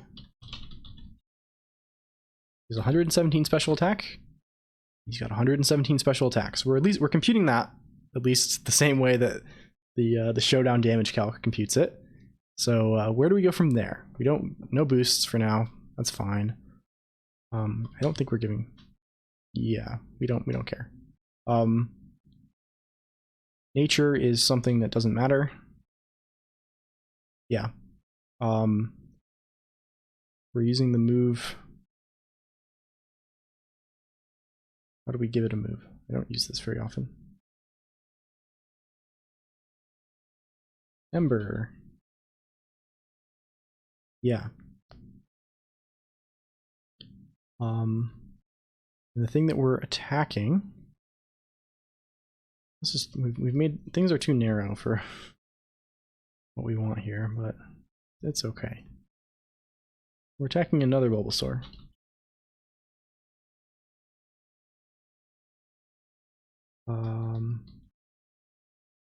That has no special defense IVs. Yeah. Okay. I think it doesn't, right? Does it? Yeah, no special defense.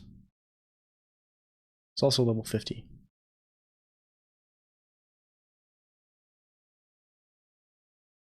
Cool.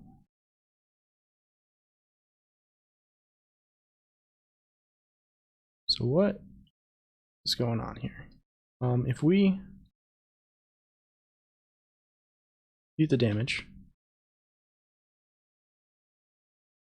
we get a maximum damage of 62, right? 62 point something, and if we floor this, it will be 62, which is the actual maximum damage here. If we give this the minimum random factor, which should be 0.85, I think, because it said we get 53, so a little high. Maybe it's supposed to be lower? 50, that would do it, but I wonder if we're missing something or like rounding something slightly wrong.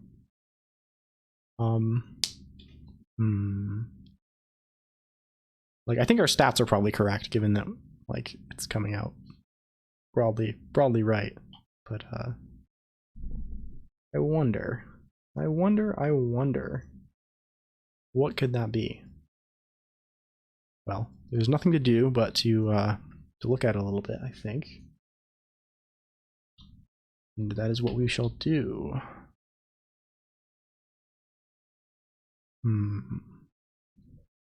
I wonder if this, like, this is probably open source, right?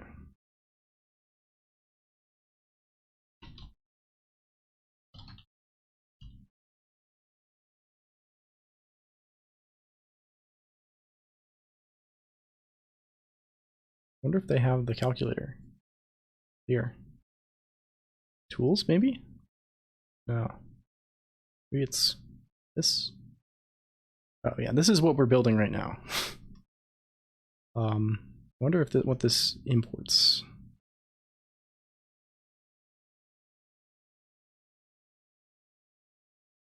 Do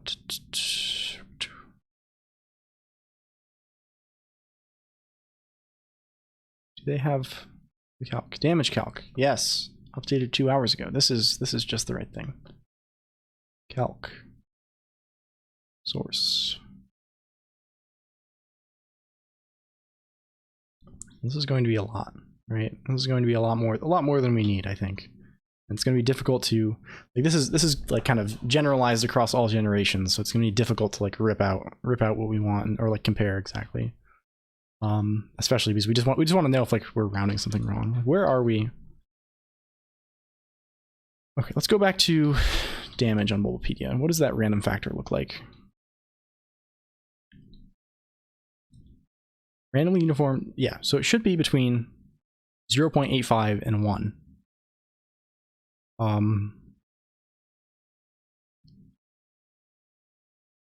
Oh, well, it's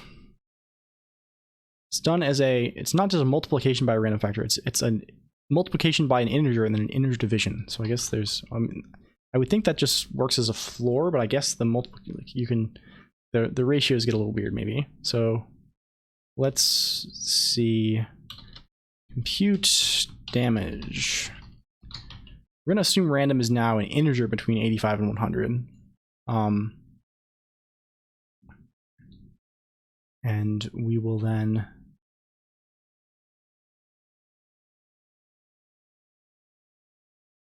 well, I don't think it matters, right? This thing is already floating point.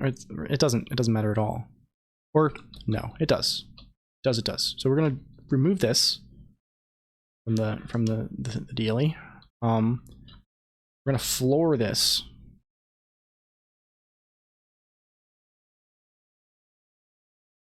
And then we're going to say times random.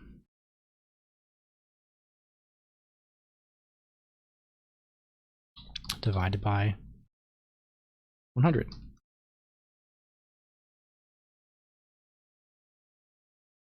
Does that give us, yeah, that gives us 52. I see. Getting a little sneaky there. Yes, now we range from 52 to 62, as we would expect. Okay, our lowest value when random equals 85 is 52, and our highest value when random equals 100 is 62. That seems like just the thing. So, cool. That's kind of exciting. I am feeling good about that. Of course, we still have things to do. Let's not get ahead of ourselves. Especially, like, well, we can probably ignore, like, for now, like, the really critical ones are going to be burn, screens, and weather, probably. Like, we could ignore, like, helping hand. Like, helping hand, like, we can ignore entirely because it's single battles. And just, like, I don't see charge and flash fire coming up too often, I think, in Gen 3. I guess we can do some of these right now, right? This can be if equals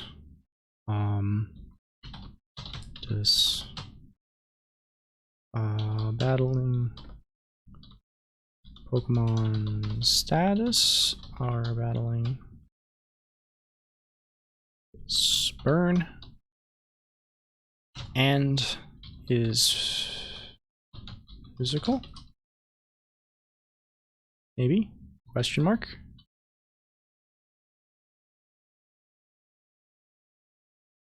Then this is 0.5, otherwise it's 1.0.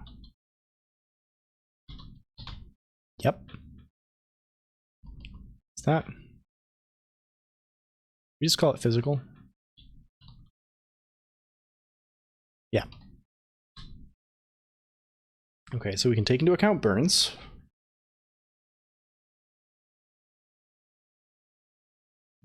What about other things? Screens are going to be something that's like in the global effects kind of array. We haven't really thought about very much yet, so we'll ignore that for now. Weather also. Yeah, let's just stick with that. Let's That's fine. So, where do we want to go from here? I think let's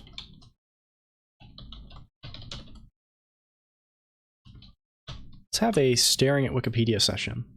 I think that sounds productive. This is the method we're using, right? And this is what we're going to do, right? So, as far as I can understand, right, the method is this, right? You just do this a whole bunch until you need to move, right? So we can kind of so what it is, right, is we start out with a game tree that is just the current state, right? We select down a path of child nodes until a leaf node is found, right? Until we find a node that we have not explored further from yet, right? So we're going to be selecting moves we could make from the current move, and the opponent could make from the result of that move, until we find one that we have not moved further from yet. Notably, this is not a random selection, right? The section this says here, especially the section below, says more about a way of biasing choice of child nodes, right? There's this UCT thing, right? This you're maximizing this expression, right, which you can compute from the node, right? Why is this good? I don't know. I'm sure there is some kind of people who study these things. I'm sure they know and have good reasoning for this. I'm not a statistician. I'm unsure. I'm sure it's interesting though, and maybe we'll dig into that one day, but not today. For now, we're going to trust that this thing gives us a good result, and that's what we'll use. So we use this this bias to traverse the tree, get down to a leaf, right? Once we're at a leaf, we're at a state where we haven't searched beyond yet. We check, okay, is this an end game, right? Has someone won in this state? That's gonna be difficult for us because again, these are stochastic states, right? So maybe we have to check. I don't know what we check there. We create a new child node based on a move. Right, so basically we create one or more child nodes. The child moves are any valid nodes. So we kind of check what the current state of the game is. We compute all of our. So I think what we're gonna have to do here then is when we're doing this selection process, to traverse down to a leaf node, the actual data that's in the nodes, because we're doing this kind of like open search thing, stochastic thing, there isn't actually a state in each of these nodes. There's only the path that was taken to get to the state. So we're going to have to like fill in the path as we go, right? By like actually playing out the moves with potentially randomized outcomes, right? As we go to get to. So when we get here, we'll get like one of the possible states that we would have at this leaf. This sort of represents a collection of potentially many possible states that were the result of this sequence of moves. So we check if this state is a winner, and actually like someone has won. If they haven't, we enumerate all the possible moves that could be made from the state, and we pick a move, presumably randomly. And then we generate a playout from that move. So what we do is we basically simulate the game by choosing moves at random until the game is over. And then we use the result of the playout, like who won or lost, to update all the nodes on the path from the child node that we picked up to the root node, right? Because suddenly we know, okay, we've done a simulation on this sequence of moves. Like the root node can be interpreted as like this is the current state, right? All the states below are like potential moves we can make. So making a rollout off of one of these child nodes is like saying it's giving us information of for all the nodes in the sequence above it, right? If this is a win, this kind of makes all of the nodes on the path back up to the root a little bit winninger, right? Gives us a little more confidence that even the first move in this path is a good move because it moves us towards a state where we won, and vice versa. If we lose, right, it gives us a little less confidence. So I think that's how it works, right? Again, I've never implemented this, and I'm not an expert, so we're going to play around with some things. But it seems like intuitively right to me, right? Like it seems like, okay, this is a way you could do it. This would probably lead to good results. So I think that's what we will do. Very cool. Well, the question is, do we do it? I think one thing to do right away is we're going to need a way to just given a state, iterate from that state, just make random, so we're getting ahead of ourselves. We're really getting ahead of ourselves here, because the other component of this, right, is we need I think the paper we had open had a good summary of this, right? Because in addition to, where are we going?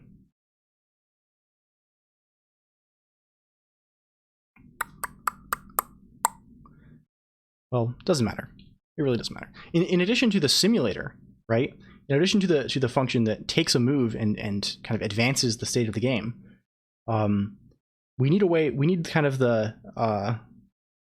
we need something that takes a state of the game and gives us the possible moves. So we don't have that at all yet, right? And that's going to be like, I mean, important, right? Like that's the other piece of this puzzle, and also like not super simple, right? Like there's lots of situations where, like, I mean, in Pokemon, obviously, like you like kind of the general moves you have access to are, you can use one of your the active Pokemon's 4 moves. You can switch to one of the non-fainted benched Pokemon, or like, I mean, we have other stuff kind of set up such that like if the active Pokemon is fainted, you have to make the faint switch move, right? I don't think there's U-turn in this generation, but there's baton pass, right? Like if you're in this baton pass state, right, you have to make the baton pass move. Like there's shit you have to do. So there are possibilities for input that are kind of nuanced, and so let's work on that. That we have our Wikipedia navel gazing session has concluded, and we have learned something about ourselves and about the universe, and about the computer, and it's time to go back and to apply that knowledge.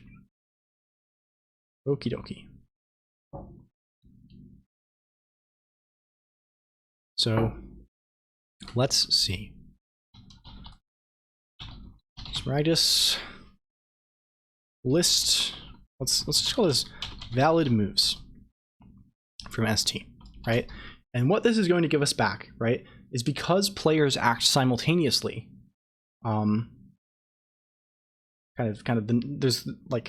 not a notion of an active player in Pokemon, right? Like both players choose a move and then they're resolved at the same time according to like priority orders. We're going to return back a pair of lists, and those the items in those lists will denote the valid moves for both players. The first like wing of the pair will be a list of all the moves that Team 1 can take. Second element of the pair is all the moves that Team 2 can take. Okay, so let's do that.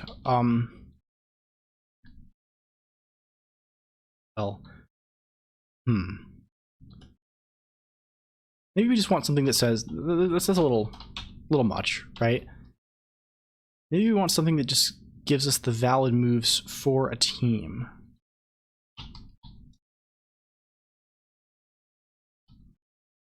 We'll follow our convention and put the object first.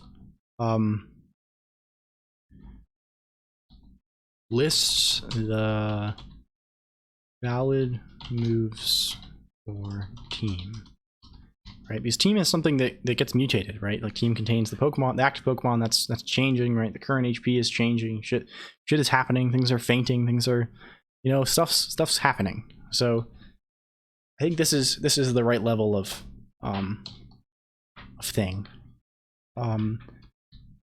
So what do we want? As always, we want the active Pokemon. Team active team. And sort of what's the obvious thing here, right? So kind of the obvious thing is we have the 4 moves of the Pokemon and the 5 switches to the other team members. Well, all of those are conditional, right? The 4 moves are all under a condition that that move has PP. PP. The move has some cock left. All of the switches are contingent on the Pokemon that you're going to switch to being like not fainted, right? So I think we're just going to denote that by HP greater than or equal to 1, greater than 0. So yeah, we gotta do some stuff there. Let's think, I wonder if there's a nice way to can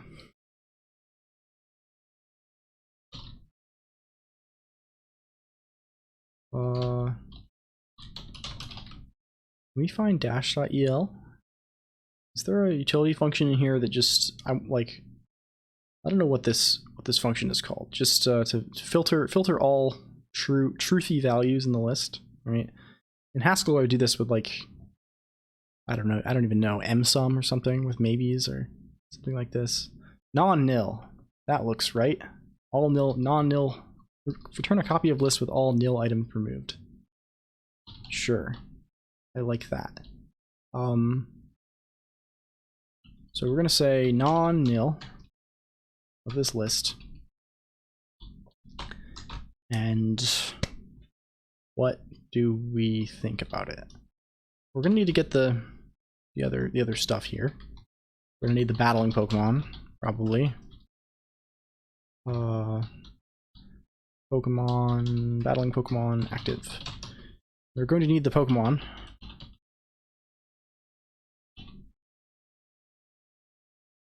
Because we're going to need to get its moves. And we're going to need the moves.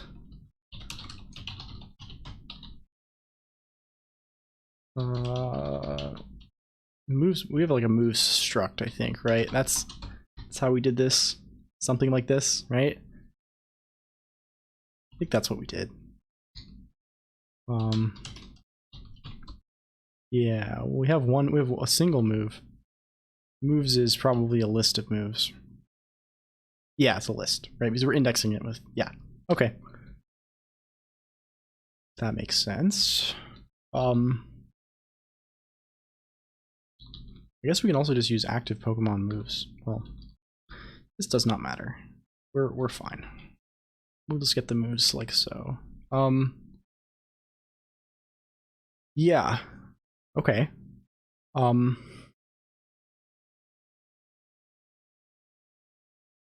what we really want is to just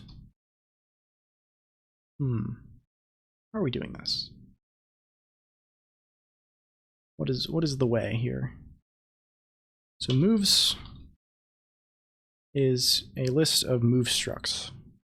Do we have a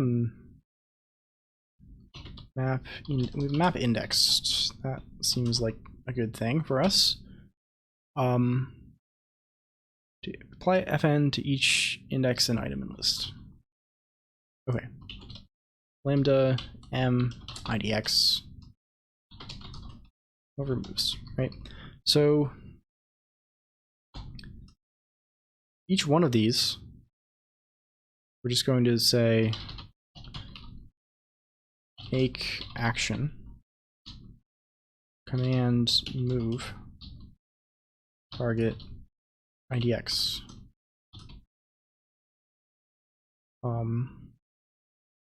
But we also want to check the PP of the move, which we're not tracking anywhere currently, right? This is a problem, right? And this is something that, well, it doesn't live in the moves of the Pokemon. It lives in somewhere in the battling Pokemon, I think. So, right? I'm sort of interpreting Pokemon as like things that, like, I keep saying in the PC, but like a list of Pokemon is a team. A list of the Pokemon struct is a team that you would build in the team builder. Versus like, I don't know, like something you would something you actually have in battle, right? It's a team builder Pokemon. So I don't know. Let's see. So let's add PP for the moves maybe, but that'll just be based on the index. So where is battling Pokemon? Current PP.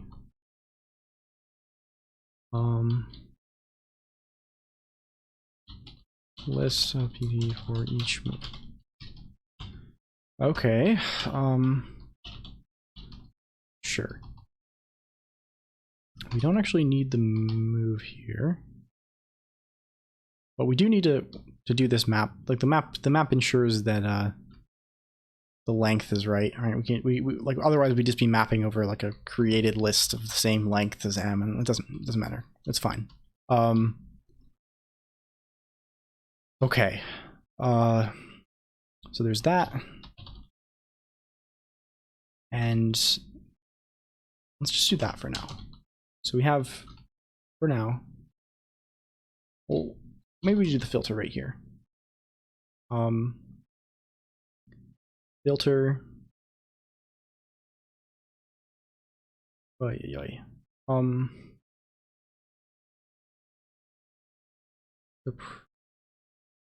The fork filter. These dash versions of these macros, if you're not an Emacs Lisp connoisseur of the dash.el library, they're so-called anaphoric macros. They rather than passing in a function here, you just pass in an expression, like a form, using this it special variable, right? You'd say something like equals it1, right? Like, so it's a little nicer, right? I like the, kind of gives you some of the niceties of partial applications that you would have in Haskell or something in this setting, but also a little ugly. So, all right, what are we saying here? We're saying Smaragdus action target it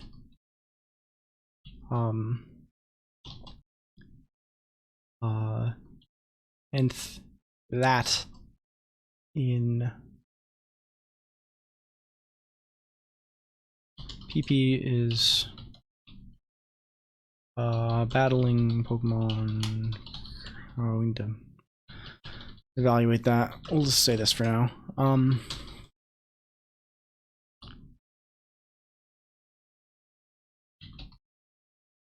Greater than that 0. So this gets, like, looks up so action target is going to be the index of the move, right?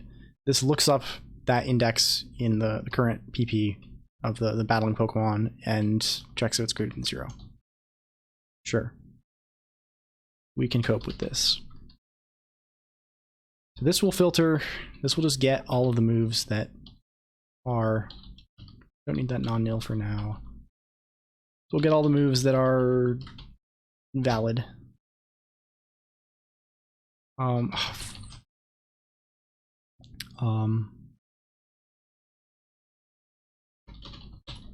love that.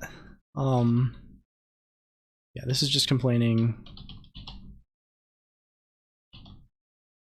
This, I think I misspelled it also. Yeah. Okay, so this at least will list the, and we're not even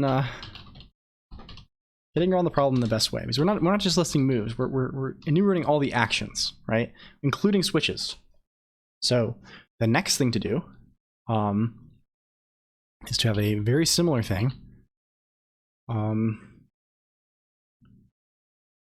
For, well, in this case, I just think we say non-nil. We map indexed over practice team bench team. So we look at our bench, it's a bunch of battling Pokemon.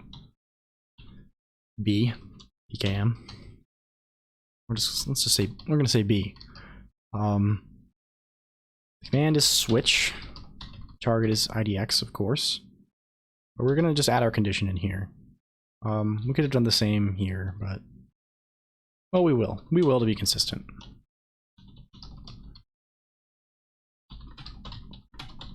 We are consistent gamers here. If can we just say when? That's kind of nice, right? I think when will just return nil if in the condition isn't true. It is, of course, this is not, this can just be index. Yeah, much cleaner.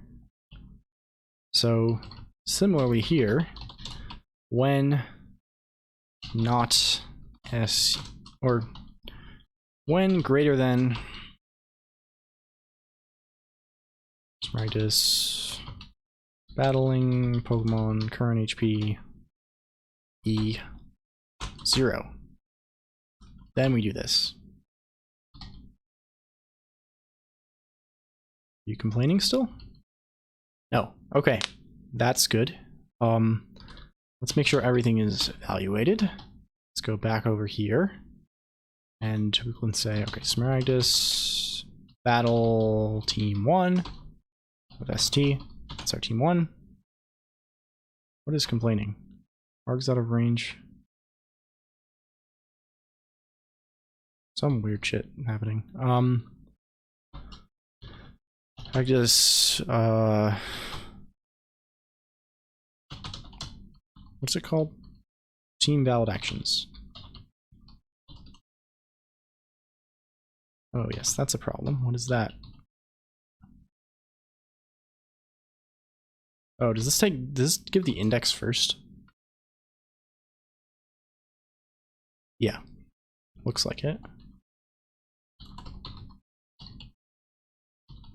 IDX B. Lisp P par. What's going on there? What the fuck is happening there? There should be no...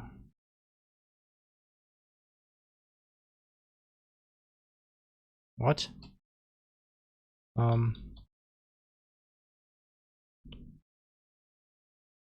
Where are we checking the status?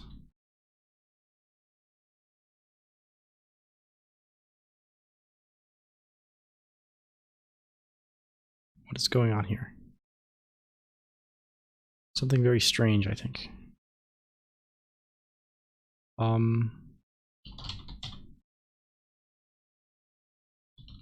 Toggle debug on error, I guess. Untoggle. Nth IDX. Oh, yeah. Some weird bullshit related to the way that this does things. I think probably like these are internally represented as sequences, and we added a new field to see the battling Pokemon thing. And so now this is being treated as something strange. I don't know, man.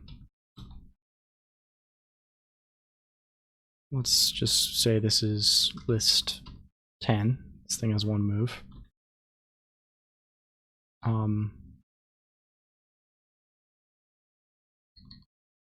This thing is nil. Or it's also list 10. We'll be generous. We are a generous creator. Okay, now this thing has two moves. So we're going to say it's 0, 10. Getting fancy. And this thing is 10, 10. Need to eval buffer. Please evaluate all the forms. Please evaluate the forms. Okay. I guess eval buffer doesn't... Oh, it probably doesn't reevaluate whatever this is. Is this a def var?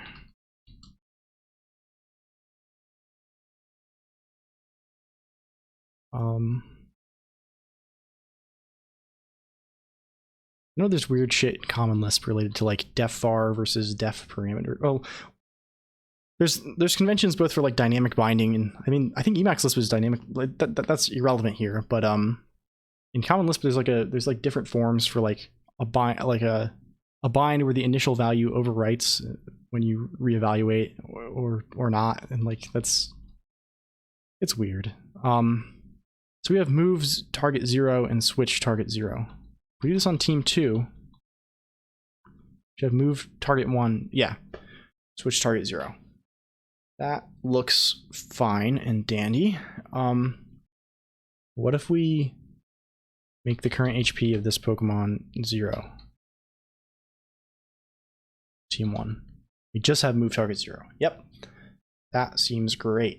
I am excited about that. Why did the stream die? I wonder if the stream died. My session duration is set to 7 minutes currently, which is a little unfortunate. I wonder what we missed. That sucks. Well, we're here still, and we're still going. Oh, I see. Thank you for letting me know. I just get I guess I just maybe it went down briefly and went back up. So well, I'll sort that out later. But for now, I'm glad to keep going. Okay. Let's see. We have this. What else can we do?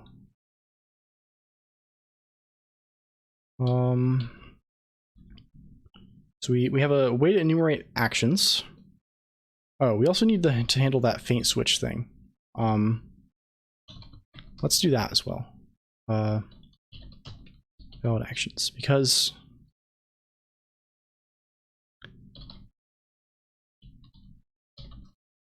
we'll pass in the state as well. And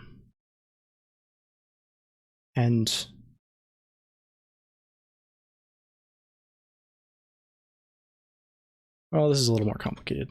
Because we need to actually know which team we are.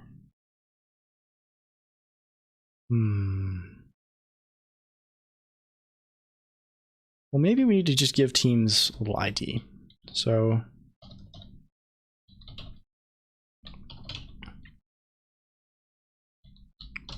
give them a little ID.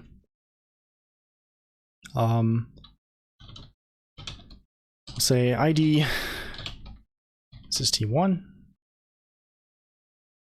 The other one is team 2. Yep. Okay.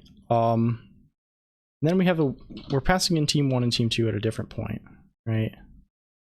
Yeah, and resolve fainted switch. We don't need team sim. Complete practice team ID team. Yeah, that's better. So now go back to valid actions. We should be able to look up what's going on in ST. So we can say, okay, what are we looking for? If the last element of the faint queue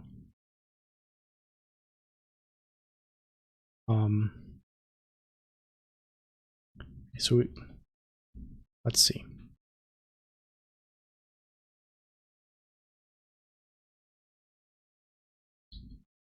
If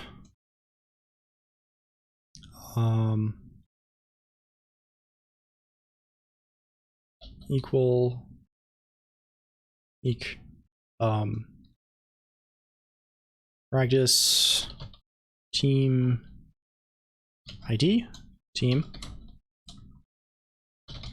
last item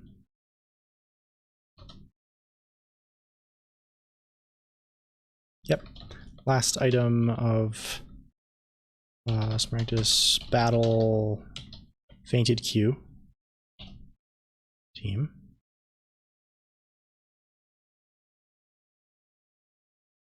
What is our update fainted look like? Do we have a delete? Yeah, this happens when we actually we delete from the queue when we actually resolve the fainted switch. So for now, we're just going to say if the last item of the fainted queue is equal to this team ID, right? Let's make this a cond because we're gonna have kind of some more complex logic here. Then the only action we can take is make action command fainted switch. Right. Otherwise, if there is a fainted queue that is non-nil, then the only action we can take is wait for fainted switch. Otherwise, do all this junk.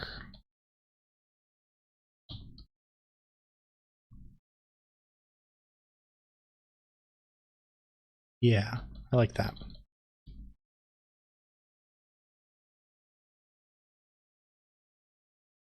List the valid actions for team in ST. Sure. Why is that unused? Oh, because fainted queue is on ST, not team, of course. Sure. So then, what do we do? I guess another thing we can add is, instead of this, we actually handle dealing damage. Sort of unrelatedly to all of this, right? Let's actually go back and do that. Let's clean up some loose ends, and figure out what's going on here. Cool. Yeah. So what's up? We're gonna have a to-do to check immunities, right? But I think we can mostly just say damage is equal to Smaragdus compute damage, st us them move, say not a critical 92 to do for now, and we'll subtract damage, right? Just so we have a little something. We update fainted as we do. So I wonder now if we can create a situation where we can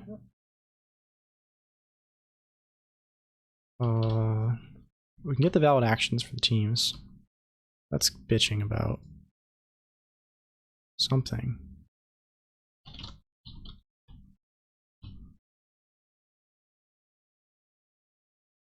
Oh dear.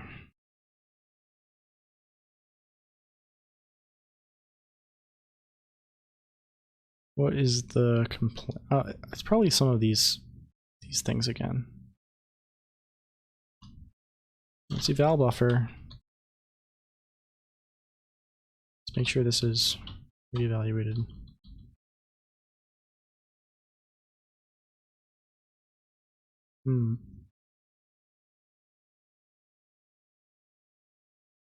Oh, we probably are not giving enough.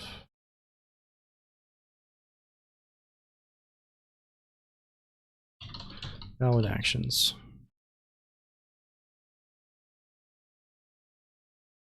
What is going on here? If we give these just a target, does that do anything for us? Nope. Oh, this thing takes ST.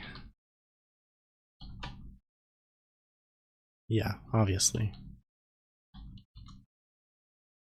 Of course. Okay, so let's maybe run a little battle, and let's have So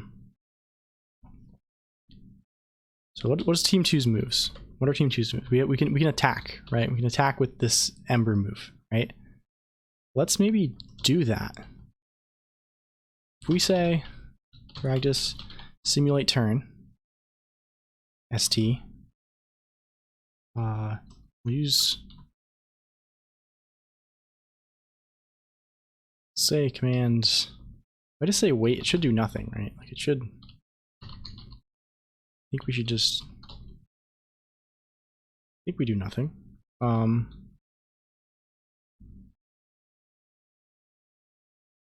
Yeah.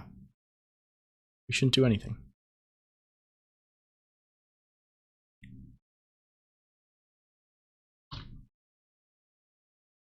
We need to make.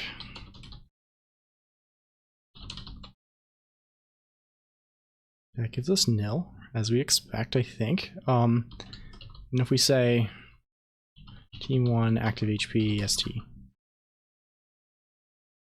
why did we not lose any HP? Oh, it's because if it's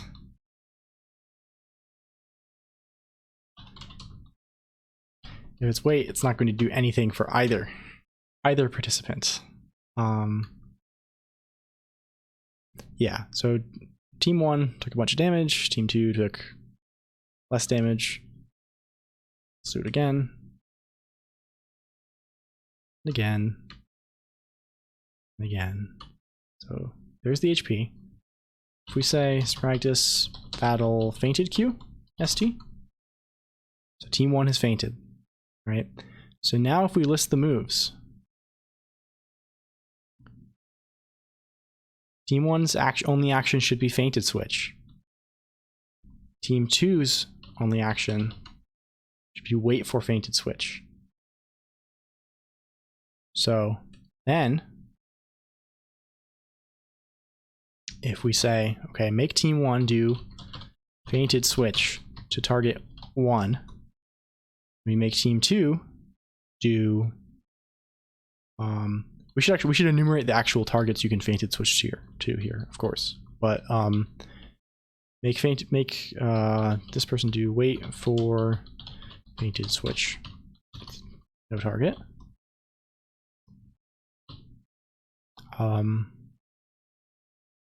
Nil.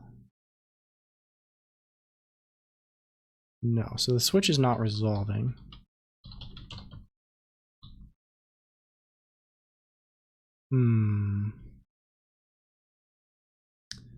So command 1 is equal to fainted switch. Should be resolving the fainted switch. Is the fainted Q been cleared? What's the fainted Q look like? Still has team 1. And what this should do is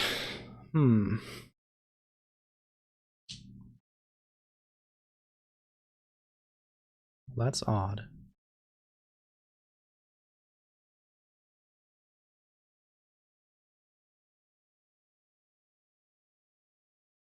Definitely odd. Why is that? It should be here, right? So let's add a little print statement. Yeah, so it's happening.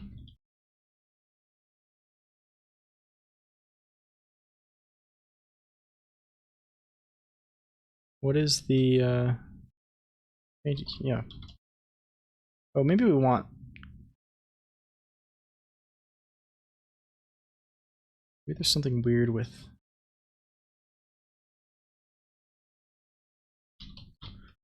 writing different symbols, maybe? The fainted Q?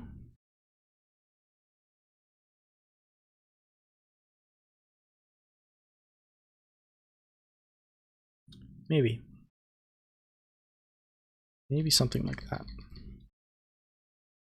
Let's just say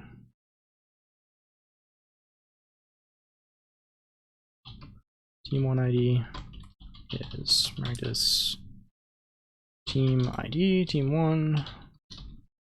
Same for T2, team 2. team1 ID E2 ID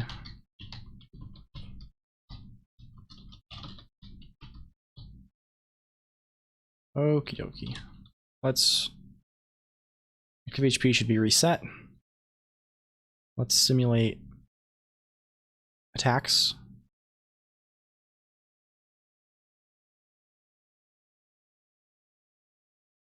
Okay, we fainted again. The fainted queue is team 1. Can we resolve that? Okay, that's still there. That's still there. Ah. Resolve. Switch. Print. Resolve it. Sure.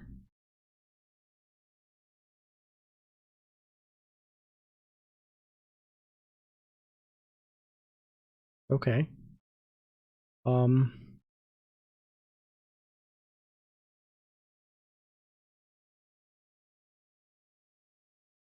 Oh. Well, it's not switching because this ID is wrong. It's the bench starts at 0. The switch happens. Switches to a fainted Pokemon. It doesn't matter though, because we're not checking for that. But I wonder why this is not deleted. Delete should work in place. Okay, I think. Find. Yeah.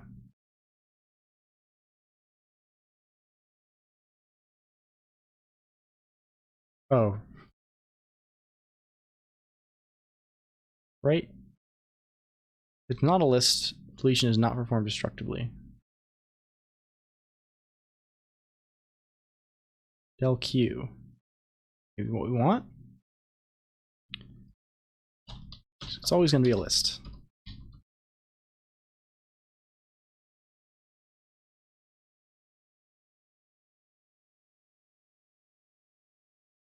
Why is that the case?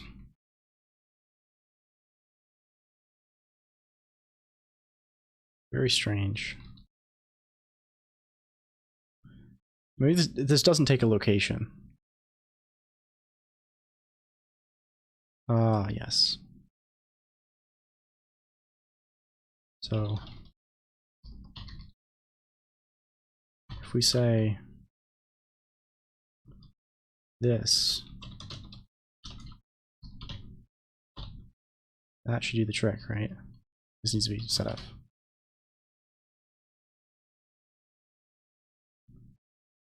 Then if we do the switch, okay, now we're properly handling fainted switches. That's kind of nice. All right.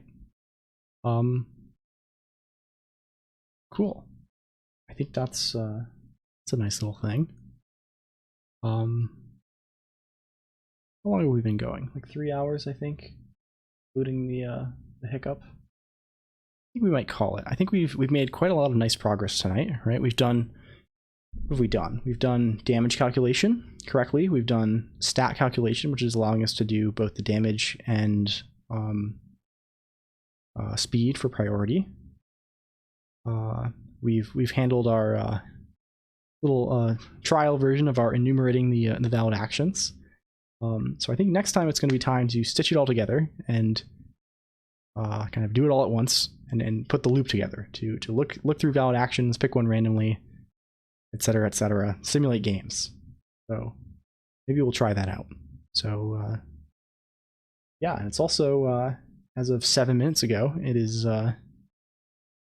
St. Valentine's Day. So happy Valentine's Day to all comers. Hope everyone has a cool ass time. Yeah. So I'll see everyone around.